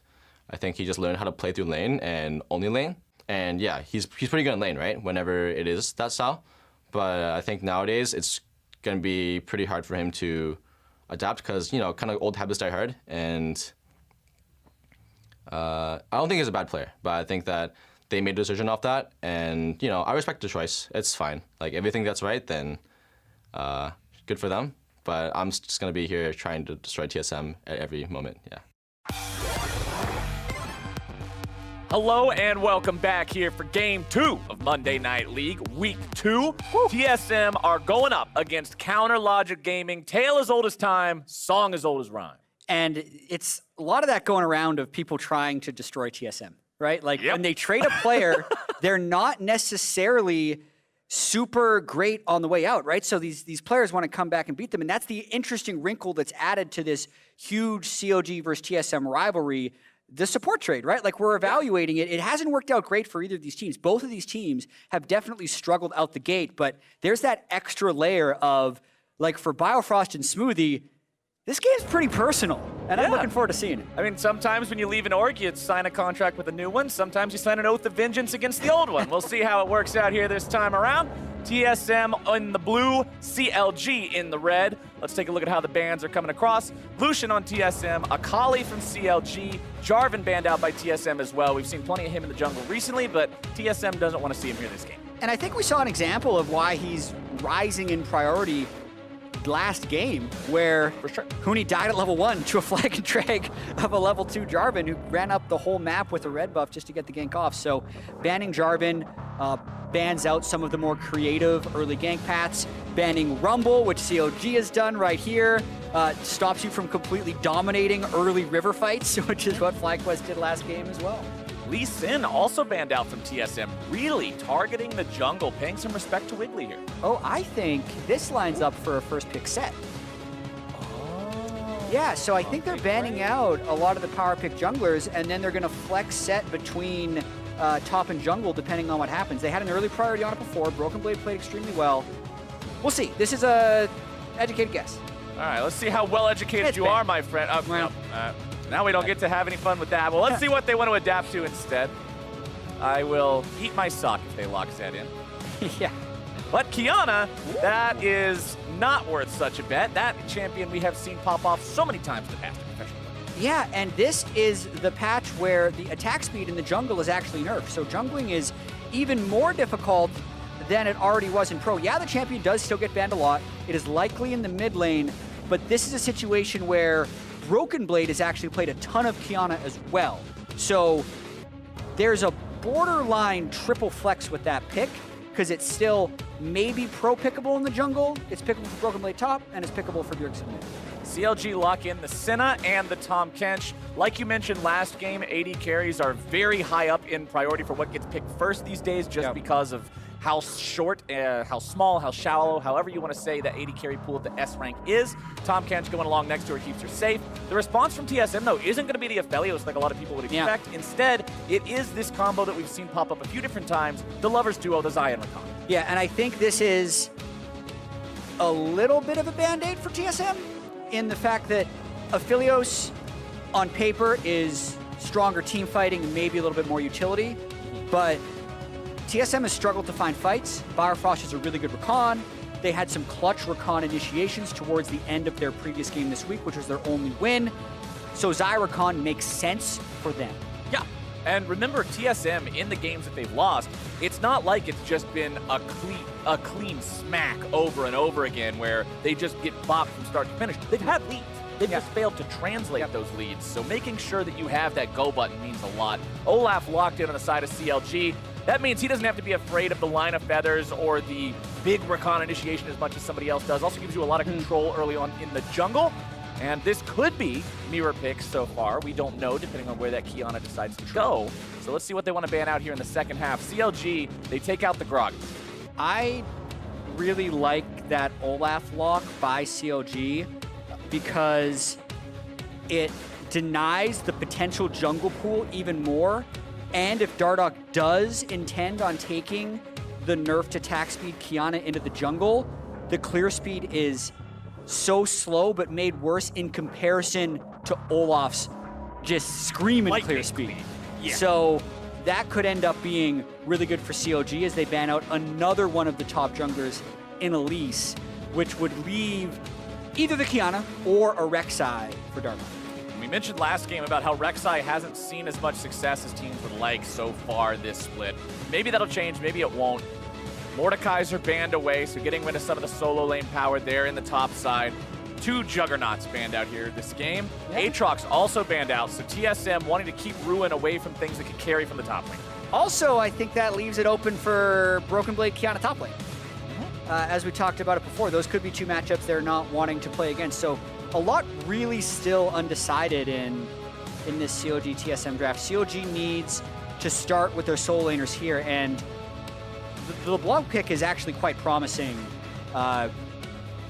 It's been a power pick for some, and Bjergsen has played both sides of the LeBlanc Zoe matchup, and I don't think has looked great in either of them.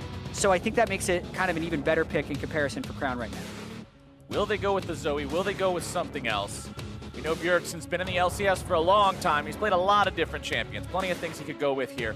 Broken Blade is picking the Ornn, which I'm willing to bet is going into the top lane. So that means Jungle Qiyana is the most likely outcome here. Yep. And there you go. One of those long-standing picks. We have seen Bjergsen on this season after season. The comfort pick, the Syndra locked in. Such a classic for Bjergsen. And if he's to get back to his old ways of lane dominant, take over the game with Syndra, Syndra's the pick for that, obviously. But yeah, you can't take over the game with Syndra if you haven't picked Syndra. Very astute observation, my friend. Live head. Can't be wrong when you say that. But yeah, and I am curious to see Bjergsen today as Sylas is the final lock-in, and that'll be actually really interesting. The top lane Sylas into the Ornn, being able to steal the Ornn ultimate. Oh yeah. Whew, that's a good Ram's one. just running everywhere. Yeah, but more so, like, Bjergsen has been quite sick. I don't think that's meant to be an excuse, but I do think it's one of the reasons he's had a little bit poor play, like coughing a lot, trying to practice through it. Dardoch's even talking about it in interviews. So I don't think Bjergsen has been playing very well so far. I wonder how much of that is due to the sickness, and I wonder if this Syndra can unlock some of that classic Bjergsen. And whenever Sylas is locked in a game, the first thing I always look at, which ults are the big ones to steal? You already mentioned the Ornn ulti potentially being huge. Qiyana's ultimate is among the most powerful in the entire game. So there's some huge team fight potential if Ruin can steal a right ult at the right time. I feel like it's pretty much those two that he should be trying to bounce between. I don't think he's great with Syndra ult because he can't stack the orbs. Yeah, you only get 3. Yeah, he's pretty good with Rakan ult because it just adds to his CC chain. But yeah, Ornn and Qiyana seem kind of unmatched for Sylas to steal. The teams are loading in. We got one of the most historic matches in all of LCS loading up. These 2 orgs been around longer than pretty much anybody else. And I want to take you all back into a time machine here real quick, because before week 5 of summer 2019, it had been, I believe, 1,176 days that CLG went without beating TSM. For those of y'all who don't want to do the math yourselves, because I didn't want to do it either. I just happened to have a computer earlier, so I did. That's almost 3 years without beating a team that they've had such a long rivalry with. They break that last summer. And for CLG fans, even if you're not doing so great right now, even with a 0-3 start, some of them would say, I'll take that as long as the one that's that first win is TSM. Absolutely. And if you're able to match records with them, that means even more. Something that I really want to track this game early on is the Olaf versus Qiyana. I thought when Dardoch played earlier this week against EG and Svenskeren was playing Kindred into Dardoch's Gragas, that's something where you have to be really good at predicting where the Kindred is going to go as the Gragas, and I thought Dardoch did that really well. Like, Kindred did I'm going to get a bit too detailed, but the Kindred did an invade onto Gromp, and Dardoch then did his Wolves as the Kindred was running up, and he basically called it out perfectly. it's so important that Dardoch predicts where the Olaf is properly, because the punish, if you fall behind on jungle Qiyana, is so big, especially with the nerfs. So early ward by Wiggly into blue buff, and we'll see where they go from here. It's just the nature of playing an assassin in League of Legends, right? You have to be able to cross a certain damage threshold, or that whole big, bad, scary assassin jumping out at you all of a sudden looks like a crappy Halloween sock puppet jumping out and going boo. You're not exactly afraid of it realistically anymore, and Olaf is just one of those champions that there are very few among the roster in all of League of Legends that can stand up to him in a 1v1 early. Absolutely.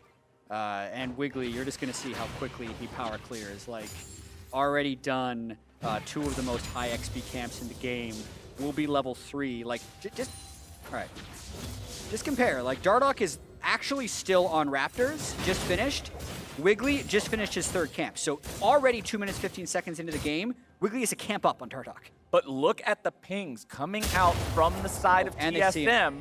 They saw so that board. CLG is tracking him. They see where Dardoch just was, but you saw the pings on the Gromp and the Wolf, and then the exclamation point ping on the red saying, hey, we expect that he's right here right now. We're expecting him to be on red. This is where you don't want to be. Exactly. So that's the sideshow that's going on in comms, trying to track where Wiggly's going to be early. Wiggly missed his axe, though. Unlucky. Yep. That actually... You don't lose a whole lot. I hurts. mean, he's got blue, so it's not like he didn't have enough mana to Look at this. be They're casting, but invading a low health Olaf. Bjergsen and Dardoch could go after something here. They won't. They're trying to catch him at Krug. So a lot of times Olaf will be trying to finish his full clear for level 4, and TSM's on it. They have discovered Wiggly. They've chased him away from the Krugs, but they won't get much else here just yet. Instead, may look to set up a 3-man dive here onto Ruin, but considering Wiggly is right there, it's way too risky at only level 3. Dan, that was a little odd.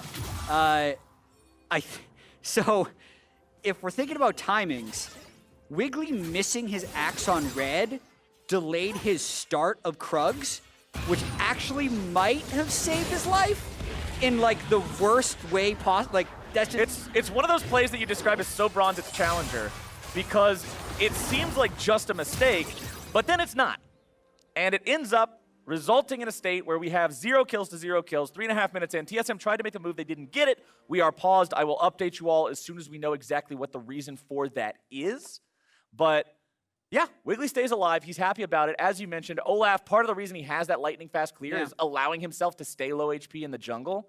And while people do respect him as this incredible early game duelist, if you find him instead of him finding you, sometimes you can get that early game, almost cheesy feeling kill. Yeah, absolutely. They went for it. They were unable to get it. That will end up putting TSM in a disadvantageous situation. The pause is on the CLG side. We are currently investigating where that happens, because I'm pulling up the gold right now, and Wiggly is 250 gold ahead of Dardoch.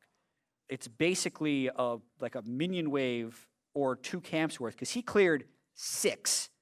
Dardoch cleared 3 plus Scuttle, so 4 camps to 6, and he still hasn't recalled yet. So you're seeing like that. I actually like the playing off a strong mid lane Syndra to go invade Krugs and try and get that double buff kill. When that doesn't work, that means Bjergsen didn't use his mid pressure for anything necessarily, and Dardoch was basically spent a bunch of time not farming to go for something. So really small stuff, only 3 minutes, 44 seconds in, but that's what we've seen so far. Right. It's small things, but you're generally not going to have something massive to talk about in the first 3 minutes of the game unless somebody makes a really crazy play, which that TSM move had the potential to be. But CLG wisely playing around it. As soon as they saw something was up, they're like, okay, we need to be careful about this. Bjergsen's missing from mid lane. Wiggly manages to keep himself alive and safe, and everything's going just fine here for the side of CLG. No update yet as to where the pause is, what's going on. We'll see here in just a moment, hopefully. Yeah, and let's set the stage a bit for what's going to happen later in this game, because we know in week 1, TSM was 0-2, but they had the best gold difference at 15 of all teams in the LCS. It was plus 1,900. I think a lot of that is because of how well Dardoch was doing stuff in the early game, right? He had those 2 exceptional ganks on Doublelift at the start of their TL game. Yeah, their first game against Immortals as well. They were able to get the bot lane going. Kobbe had a pretty successful Senna game, all things considered. But around the mid game, all of their CS just got outpaced by the other team. They were either overgrouping and not finding stuff, or they weren't pressuring the map adequately as a team.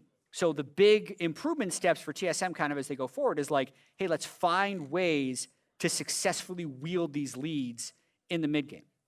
And talking about what TSM needs to do, I want to also look at CLG because Smoothie is the player that we heard from coming into this game, talking about what he thinks Biofrost's weaknesses and strengths are as a player and how Biofrost doesn't play for the team as much as Smoothie does. And Smoothie's someone who I'm going to be watching particularly close here this game. I was just talking about the unfortunate ganks on Double Lift, and he doesn't like being... yeah, he's just... Hi, Peter. It's a cameo. There you go. Yeah. Easy.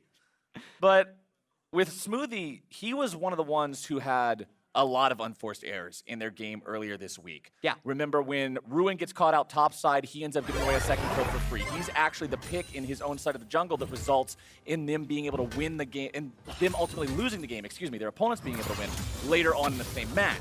So Smoothie, in particular, especially after saying you're out for TSM blood before this game, I want to see him really tighten his play up once we get into that mid and late game phase. Yeah, and both of these teams have struggled in the mid and late game. They just struggled in different ways, right? TSM has been unable to find the correct play. CLG has been actively making the wrong play, which puts themselves in that negative position. So I'm kind of fascinated to see how this one plays out because COG has the right idea, like they should be trying to force things with these leads. They've just been so uncoordinated in doing so. The early laning phase for COG has actually been one of their stronger points, where they have been individually playing pretty well, just haven't been able to translate that at all. Wiggly with invade. You can see here Olaf doing what Olaf does best, walking up to the opposing jungler and saying, this is mine now, you gotta go home. And there's not a whole lot Dardoch is able to do about it. So Wiggly will steal away some of that money there. 31-25 in the jungle CS count. First Drake spawning here in 3 seconds. We may see some attention paid to that one. Yeah. And it does look like Wiggly is going to start it up. That's a very early first Drake. Yeah, right at 5 minutes, but you can see where everything is set up. They have a deep control ward. They have mid lane pushed in. Remember, Bjergsen did that early roam, so he gave up mid priority. Bottom lane with Senna Kench has been pushing in as well. So really easy for Wiggly to pick that up. We've been seeing most first Drakes go down around 6 to 7 minutes when a team wants to pursue them early, but on spawn is a whole nother level here for Counter Logic Gaming. And Wiggly will go right back into farming. As soon as the camps are up, he's able to just mow them right back down. Bjergsen and Crown, nobody really having too much action here just yet in the mid lane. And bottom side, Stixxay and Smoothie are the ones with lane control right now, so you'll see them pushing up, having their opponents underneath the turret. Smoothie feeling confident walking up there, not too afraid of Biofrost and Kobbe trying to force anything onto him. They've got the minion wave. Yeah, and no fear of Dardoch right now. I believe Dardoch just killed off the control ward that was a Raptor, so they know he's transiting up to the top side. So Stixxay and Smoothie are just going to try and harass as much as possible, and they're able to disengage with Tahm Kench if TSM ever tries retaliation. And speaking of the top side, look at that CS difference between Broken Blade and Ruin. Broken Blade is actually farming so much better than his opponent is on the Sylas. As Dardoch tries to contest the Krugs against Wiggly, he's falling pretty far behind in CS himself, and these are really the two biggest differences you're going to see across the map right now as the carries in the other lanes are dead. Yeah, and there was an early flash burned in the top lane, which is possibly why Ruin is playing so conservatively. One of the big reasons COG is pushing down bottom lane is because Stixxay had an early recall on Pickaxe and teleported back. Kobbe now matching, which I think is interesting. Like, that's why COG was playing so aggressively. They were trying to force that TP out of Xayah with the Rift Herald spawning at 8 minutes that COG is likely going to try and go for. Getting that bot lane TP down is quite important. It prevents a situation like what we were talking about last game where one side can just leave their AD carry bottom to do whatever because they know he can TP in. And especially when you look at TSM, they're not the ones with the Senna this time. In the last game, Turtle was still able to help because of his global ult, because of the Dawning Shadow. Xayah doesn't have that sort of a luxury. She's got to be there in person, and Kobbe will have to hoof it up there if that's the play here in this game. 30 seconds until the Rift Herald spawns. Second round of buffs are coming up now. Wiggly will pass the blue off to Crown. And TSM are the ones with control over the bottom side now. Dardoch still only level 5 on the Qiyana. Wiggly already level 6, so it means he's not too scared whatever he runs into here with this Olaf. This is one of your favorite points in the game. Once the Ragnarok comes online and you can just do as you please. Bottom lane, it's Stixxay and Smoothie looking to go in. Kobbe fires off that ultimate, manages to dodge away from the CC and keep himself alive. So really, TSM's bot lane just in defensive mode for a while. The weirdest thing in this game, though, is just like, look at that top lane CS grow. 25 CS advantage already for Broken Blade over Ruin. And Ruin still having that TP on cooldown, plus deep control ward vision for TSM. Like, if we're talking about Rift Herald fights, having that kind of top lane priority could end up really helping TSM here. There's a good chance we'll see a fight around Rift Herald. And especially with Broken Blade playing against an AP champion in lane, with both enemy solo laners being AP based, building Abyssal Mask and getting the Ornn upgrade to it is the most ideal thing Ornn wants to do early on. The upgrade to Abyssal Mask is absolutely incredible in terms of the stats it provides, the gold value you get from it. It's pretty far above most of the other items. And Broken Blade being able to do that and have it not only make him this massive beat ball in the team fights, but in the 1v1s as well. Just look at him, man! He's destroying Ruin in the 1v1. Woo! Another flash burn from the top lane. TSM right there didn't bother trying to fight the Rift Herald. They don't have 6 on Qiyana yet. It'll be on COG to make that Rift Herald a proactive play since none of their lanes have been able to push to turrets. COG actually got 2 plates down bottom lane, and the expected value of a Herald is about 2.5 plates. So that's not necessarily a bad trade, especially since Blade just gets another turret up in the top lane. And look how far up he's playing. He just does not care. Wiggly's made his way up, but a 2v2 could quickly go the way of TSM with how low Ruin is. The stolen Ornn ultimate is used. They force the flash out of Broken Blade, but considering his jungler is right next to him, he's not afraid to stick around long enough to push that wave out. Look at the gold difference, chat. 1.3 thousand this early into the game, and I guarantee you most of it's in top lane. 900 of it is in top lane. And 400 of it is actually on Bjergsen, who has built a 20 CS advantage of his own.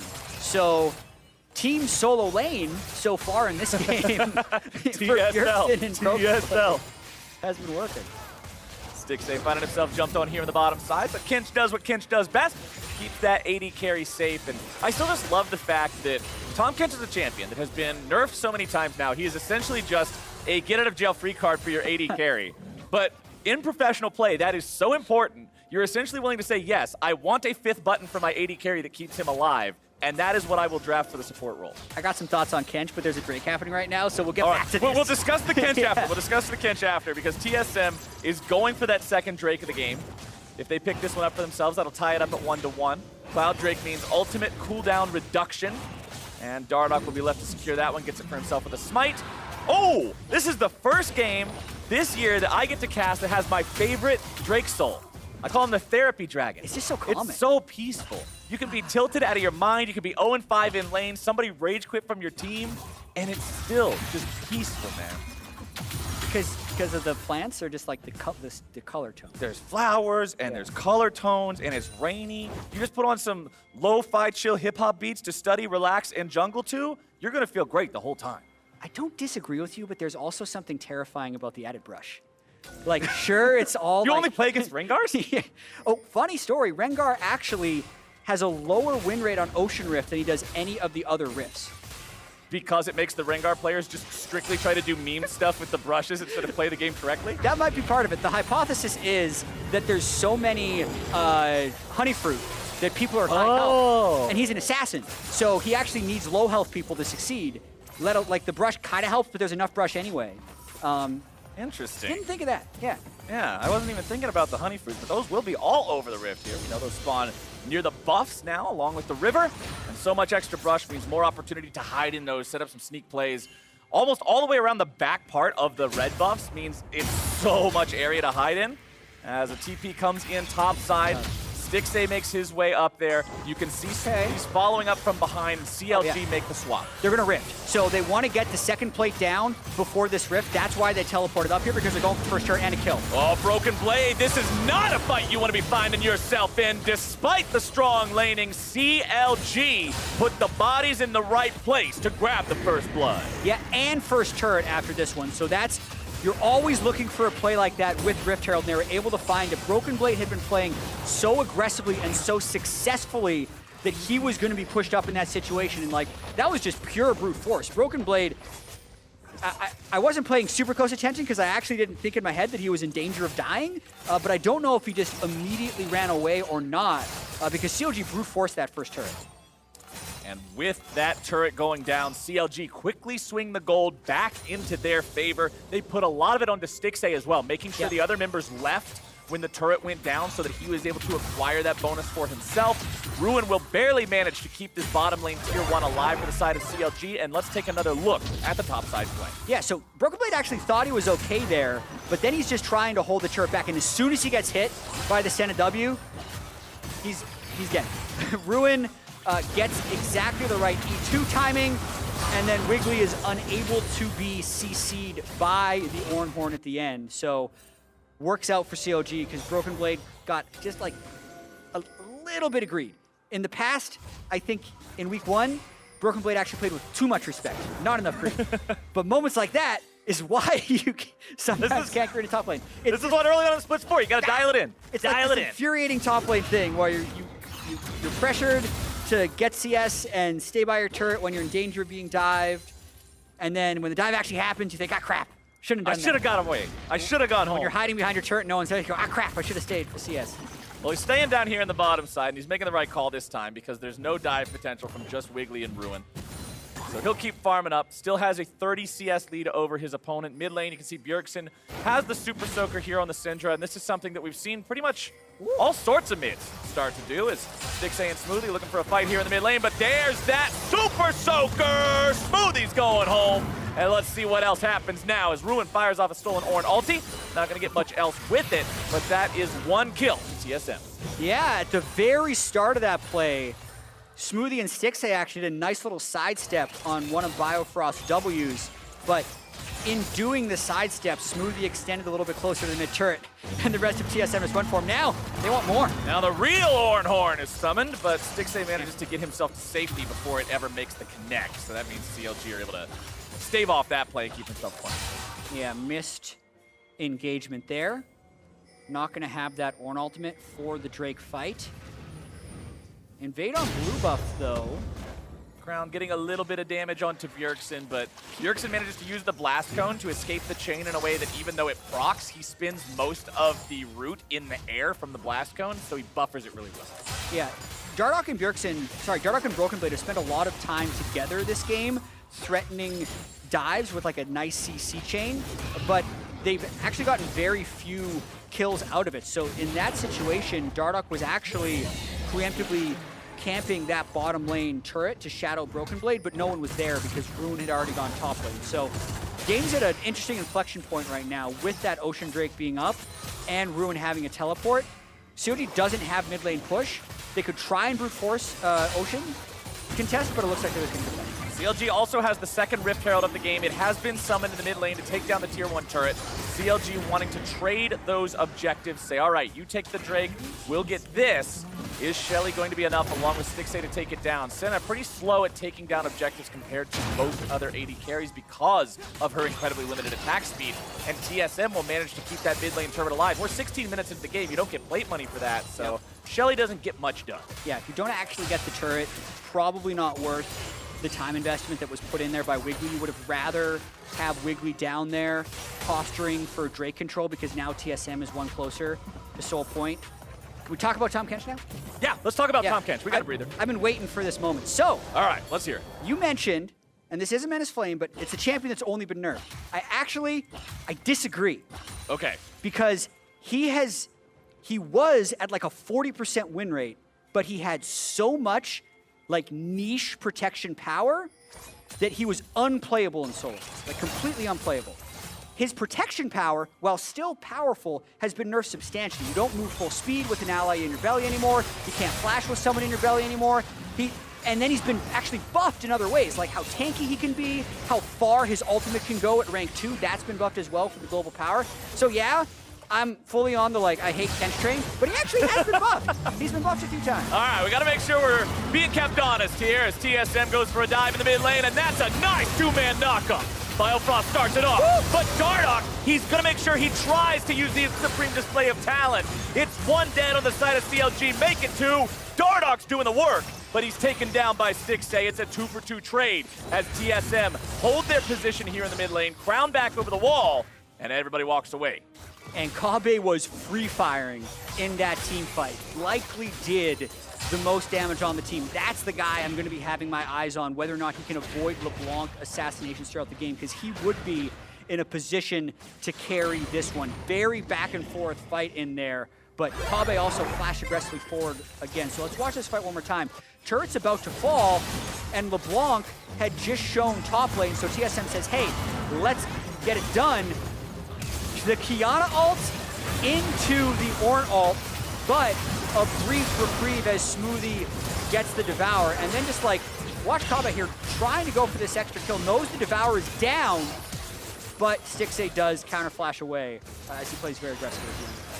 Back-to-back supreme displays of talent there as Ruin also so confusing. Stole Dardoch. It turns the entire team fight into just absolute madness. And it's only going to get more so as the game continues forward and we see those cooldowns go down.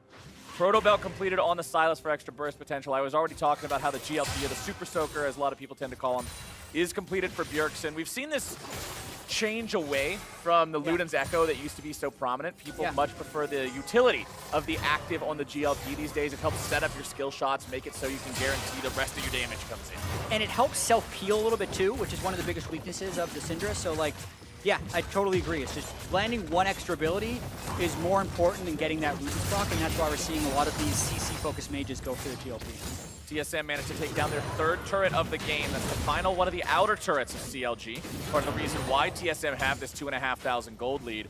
With CLG now putting in work on the bottom lane tier 1, TSM is investing 4 men into the top side to continue their push, looking for the tier 2. Onto the Ruin dive. Is this going to be a counter kill? Not quite. The stopwatch will just barely keep Kobbe away from death's door. Definitely got a little spooky there at the end for Kobbe, but a nice proactive play by TSM right there. So this is the situation that we talked about in the early game where, hey, both of these teams have struggled to do things with leads and in general in the mid and late game. But here, TSM gets full control over the top side of the jungle. They go behind the turret to make a kill happen, and they got to try and make sure they're keeping their other waves pushed and not sacrificing too much farm for it. If you look across the board, every individual actually has more CS. I was going to point it out, but it's gone now. Watch the dive now. Yeah, we got to replay instead. Yeah. Pretty straightforward. Ultimate of the wall. He had stolen the Rakan ultimate, so it did give him that nice little bit of charm, and he landed that all-powerful E2 on Sylas, the second part of his E, which has been buffed massively in one of the recent patches. Nearly gets the kill. If the stopwatch wasn't there, the second part of the Q would have been able to explode to finish off the rest of Kobbe's health. He stopwatched right before that exploded. Yeah. So very clutch timing there, probably just mashing the button, hoping to escape the CC in time. Another Ornn Horn is summoned. It's gonna throw Ruin right up into the air, and Broken Blade grabs himself a kill, and it's right as Ocean is spawning. TSM now has priority for this fight and for this tier 2. They are just destroying Ruin this game. The early laning phase, after his early flash was down, Broken Blade just crushed him. Every time he's trying to defend a turret, there's basically 2 people there, and no one on COG is there to cover for him, and Ruin doesn't know they're there. So it's just like rinse and repeat, get Ruin down, and that's what's given TSM this advantage. And he's not on something like an Ornn, right? He's not a big old meatball. Sylas needs damage. He needs to stay relevant to the game. And when you're just falling behind at this rate, imagine if Sylas had 1,000 more gold in his pocket. There's another blasting wand when he went for that kill to take Kobbe down. Does that equal a kill? Probably. And that's what you've got to keep your eyes on, is exactly how things are going to look for him in terms of the curve of the game and where he's at. Can he manage to keep up? Or if he falls too far behind, is it just curtains? Because Soul Point is now there for TSM. 4.5 minutes from now, CLG will have to either defend that or give away what many people consider the strongest Drake Soul in the game. Yeah, it's so hard to play against the Ocean Soul. Any poke you'll get down is pretty quickly gone, not to mention just the overall power. But yeah, just I'm trying to think of like what CLG should do in this situation. Maybe they should try and make a play with Kenshin side lanes, but again, you usually need a lead before you can set up pressure to do something like that, and TSM just has so many engage tools that anytime someone on CLG goes to a side lane, they're kind of just sitting ducks for an engage. Here we go, speaking of engage, it's Biofrost starting it off. Any other champion's probably dead there, but Wiggly, he's got the Ragnarok, he immunes himself to the CC, he walks away, but he still has to go back to base to heal up. And with the enemy jungler driven out, TSM knows they now have control over the top side jungle of CLG to put down some vision and choke them out of this side of the map. Yeah, they want to try and get something happening at Baron, but there are a few wards that CLG have that make them a little bit safe, and more importantly, Broken Blade is down here, but now with the TP, there's a fight. They've got the charm onto Smoothie, looking to chain CC him, but CLG will find a pick onto Dardoch. Stixxay's now alone against Broken Blade, and he's in a real bad spot. Smoothie nearly taken down there in the mid lane, 80 carry already gone. Xayah ulti not gonna find the kill just yet, but the feathers are pulled back, and Smoothie is out of there. It is a 2-kill fight there for TSM. Unfortunately for them, they do lose Dardoch, but it's still a win. Yeah, and Broken Blade and Kabe are just getting so strong. 276 CS 24 minutes in, and Broken Blade finding solo kills as CLG tries to run through the river. You would have liked to see Dardoch stay alive. He's actually fallen pretty far behind on this Qiyana, as was kind of expected into the Olaf matchup, but the rest of the team is finding success. And when the rest of the team is finding success and you've got an Ornn there to power him up too, that is more than enough. Let's take a look at the mid lane play. Yeah, I was watching the Ornn play, so what happened to Dardoch? He just gets... He got charmed. He just gets completely obliterated, but then CLG felt pretty confident after that one, realized, hey, wait a minute, our 80 carries caught in the river, and hey, Kabe and Bjergsen are still really strong, so they end up losing the fight on both ends. At least they got the kill into Dardoch, otherwise that could have been really bad. TSM could have threatened to go for a Baron or something similar, so that keeps them alive here a little bit longer, keeping their head above water, but down 3,500 gold, a little bit more even at this point, 25 minutes into the game. Not where CLG wants to be, as TSM will retain control over Summoner's Rift and continue just trying to shove these waves out, push them in, take control of the top side jungle. When the tier 2 turrets are down everywhere, it's so easy for TSM to command control of the match. Yeah, and they're forcing onto Baron right now. Something that just always comes to mind when I see an Ornn in the game, since I think it's like the internet's favorite thing to comment on, is Ornn items. We were talking up GLP earlier. Maybe Ludens would have been better because you can upgrade Broken Blade doesn't have an upgradable item right now at level 14. He's already upgraded the IE, and no one else has something that can be pressed to give free gold. It's something you've always got to consider. What does Ornn actually carry? You got to buy something name brand. He's not upgrading some Walmart brand Super Soaker that you bought for $5. You got to have something worth upgrading. The Ludens Echo. Yeah, exactly. Exactly. It's high value.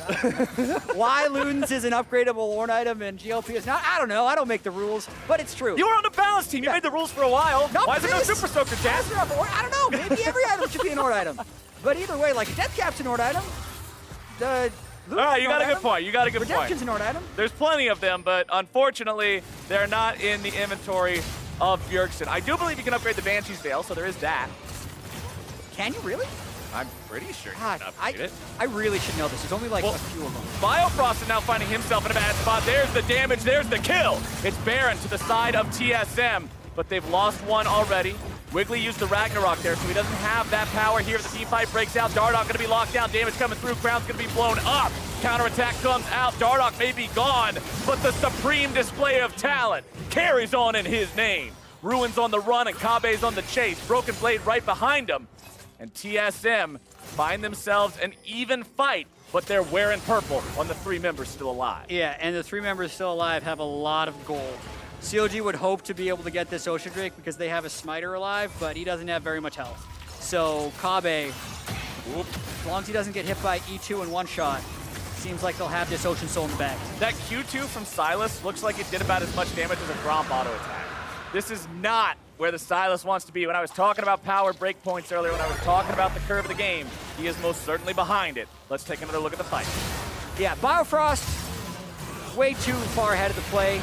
I think in his head he was saying, I'm just going to make sure they're not there for a steal because we really only care about the Baron. Probably didn't think he would die, he did. In terms of the fight though, unless someone gets onto Kabe, it's not going to be good for CLG. Crown didn't do it, Smoothie didn't do it, Ruin didn't do it, and the rest of them died. Well, by the look of this replay, nobody did it, and that's exactly why TSM are where they are right now. But the kick in the front door of the CLG base, they got the 6,000 gold lead to do it with. Is this the end of the game? Can TSM close it out before 30 minutes? 5 men strong, pushing into bottom lane, inhibitor turret down, inhibitor under pressure. CLG continuing to try to defend. Stixxay's putting the auto attack into Broken Blade, but he's just so damn tanky. Stone Plate now completed too, means once he does go in, it's so much extra HP. Yeah, they are so incredibly powerful at this moment. Broken Blade, that untouchable tank. They got 2 Baron cannons, so they're just kind of standing here, daring CLG to fight them as the cannons kill that turret. Born ulti ready for the counter engage as well on the side of TSM. Ocean Soul healing everybody up. This is a siege machine for Team Solo Mid. Unstoppable on Broken Blade means he's not going to get caught out by much of anything there. Still continues to retreat. TSM falling back as a unit. Crown nearly blown up by Kabe's auto attacks. The Molten Edge, the Essence Reaver. He's got 4 crit items, 100% crit chance on this Xayah. He has scaled. That's a big Xayah right there. I think TSM's going to be able to at least break the second inhib here at the rest of their Baron, and knowing there's a Nexus turret down, not shocked if they win on this push. 2,000 gold for the Baron power play. Biofrost looking for an opportunity to engage here. The fight's going to be breaking out, and Crown is already gone. Ruin looking to go into the back lines. Going to be having to go into stasis now. Taken out. Wiggly going on a killing spree. Taking down Dardoch. But man, it is just not even fair. TSM are so far ahead, and CLG will try to hold inhibitor number 2. Bjergsen's on the run away from Wiggly, but their damage just isn't available. CLG, they kite back, they try to survive, but Kabe is a war machine on this Xayah. Stixxay and Smoothie hightail it back into the fountain. But TSM, they found the fight, they found the inhib, they're on to the Nexus turret. Biofrost just looking for more, pad the stats, insult to injury. TSM will put yet another win in the column against CLG. Just adding to the history there for TSM, and after a disastrous week 1 at 0-2, being able to 2-0 in week 2 and find themselves at 2-2 has got to feel pretty good. And to fix it up and have this game end around that 30-minute mark. 30 minutes and 3 seconds. I said, could they end it before 30 minutes? Technically they didn't, but it's right on the dot. And that means they weren't goofing around. It's not like they didn't know what to do once they had the Baron. They got leads and they pushed them, and those are the things we wanted to see them fix. Absolutely. And for CLG, it's going to continue to be that work in progress. The only winless team still in the LCS. That is not what they were hoping after actually finishing 3rd place last year in the Summer Split. They had a pretty miraculous comeback over the course of Summer Split because they've been a team that, like I said, it had been almost 3 years before last year since they had beaten TSM. These two teams that were at the top back in the inception of the LCS, TSM sort of rose to greatness and stayed there for so long, and CLG just had to fight their way through the trenches trying to figure it out. And now, TSM, once again, starting to take shape. The first couple of weeks can always be rough on any team, just getting things to work together. Like you said, Bjergsen has been sick as well, but this week was much better for them. CLG, still so many of these puzzle pieces to try to work around and fit into the right place. Yeah, so many overreactions after week 1, and then you just try and react just as quickly in week 2 to try and rehandle things. Now that we are concluded, just looking at like the overall landscape, obviously Cloud9's feeling great. Yeah. Right? They're winning. They literally tweeted after last game, thank you very much, Dignitas. We're now undisputed number 1. So yeah, very true. But TSM here, preseason, people were looking at them as a top 3, right? Mm-hmm. After the 0-2 start, there was big questions of like, is it completely time to panic?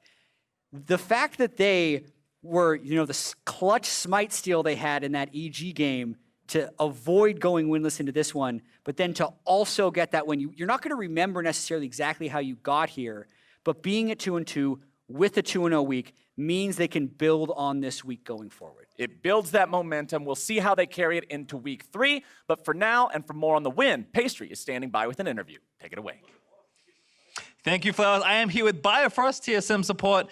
0-2 to start things off, but now riding the ship at 2-2. Now that you're at the end of week 2, Bio, does it, how does it feel?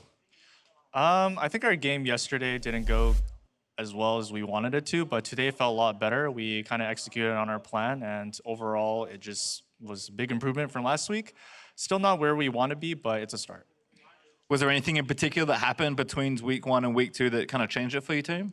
Yeah, I think after the first week, we just had a really bad early game, and it's partly because we just haven't been focused on, we had a really good early game, but a really bad mid game, and we just haven't been focused on mid game. But this week, we made a big conscious effort to try to fix a lot of the stage issues that we had, and I think we fixed a couple of them. We still have some, but yeah. And then obviously, kind of a set of new players playing with each other, and you returning to the team. What has that been like for you kind of coming back to TSM? It's always nice to see familiar faces and catch up. I always liked TSM because there was my first team and we always did really well. So, I like CLG too, but TSM is a little bit better, sorry. Didn't like him enough today, I guess. Congratulations on the victory versus CLG. We're going to throw it back to the desk for the Bud Light breakdown. Thank you, Pastry. Welcome back to the desk for the Bud Light Breakdown, where we're going to wrap up the week and we'll be awarding one of those dope figurines on over for our player of the week, and then head on over to the Bud Light League Lounge for twitch.tv/Bud Light.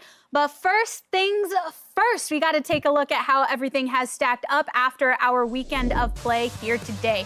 Standings on the screen right there for you. Cloud9 still remaining undefeated at the top, trickling all the way on down to Counterlogic Gaming that we just unfortunately witnessed pick up their next loss. Most importantly, as Prawley was pointing out off camera, it's symmetrical. That's all that matters. It's so pretty. It makes it easy to talk about. This is the best team. These two are tied for the next best top 3, and then you have the middle pack. It just makes it so easy to talk about. It's so wonderful, so beautiful. Gotta love those numbers matching up on the screen. But maybe for some of those teams that are in the middle of the standings, are there any in particular that stand out to you as not expecting to be there? I expect TSM to keep rising. I think they had a rough week 1, but they're just too good to stay in that kind of middle pack. And this game felt a bit better too, so I just expect it to go up. Mm-hmm. Yeah, and as far as CLG being in the bottom, I know the fans might not be the happiest about that.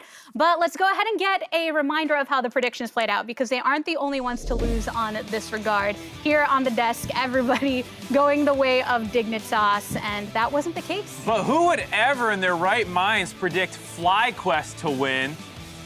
The Wild Turtle and PoE are just on the other side of the Yeah, I was about to say, I'm like, maybe we'll have to let the audience in. Trying to get a reaction out of them. They just stared at us. It's okay, Mark just decided to talk louder for no apparent reason. I just yell when I'm embarrassed. I didn't predict wrong.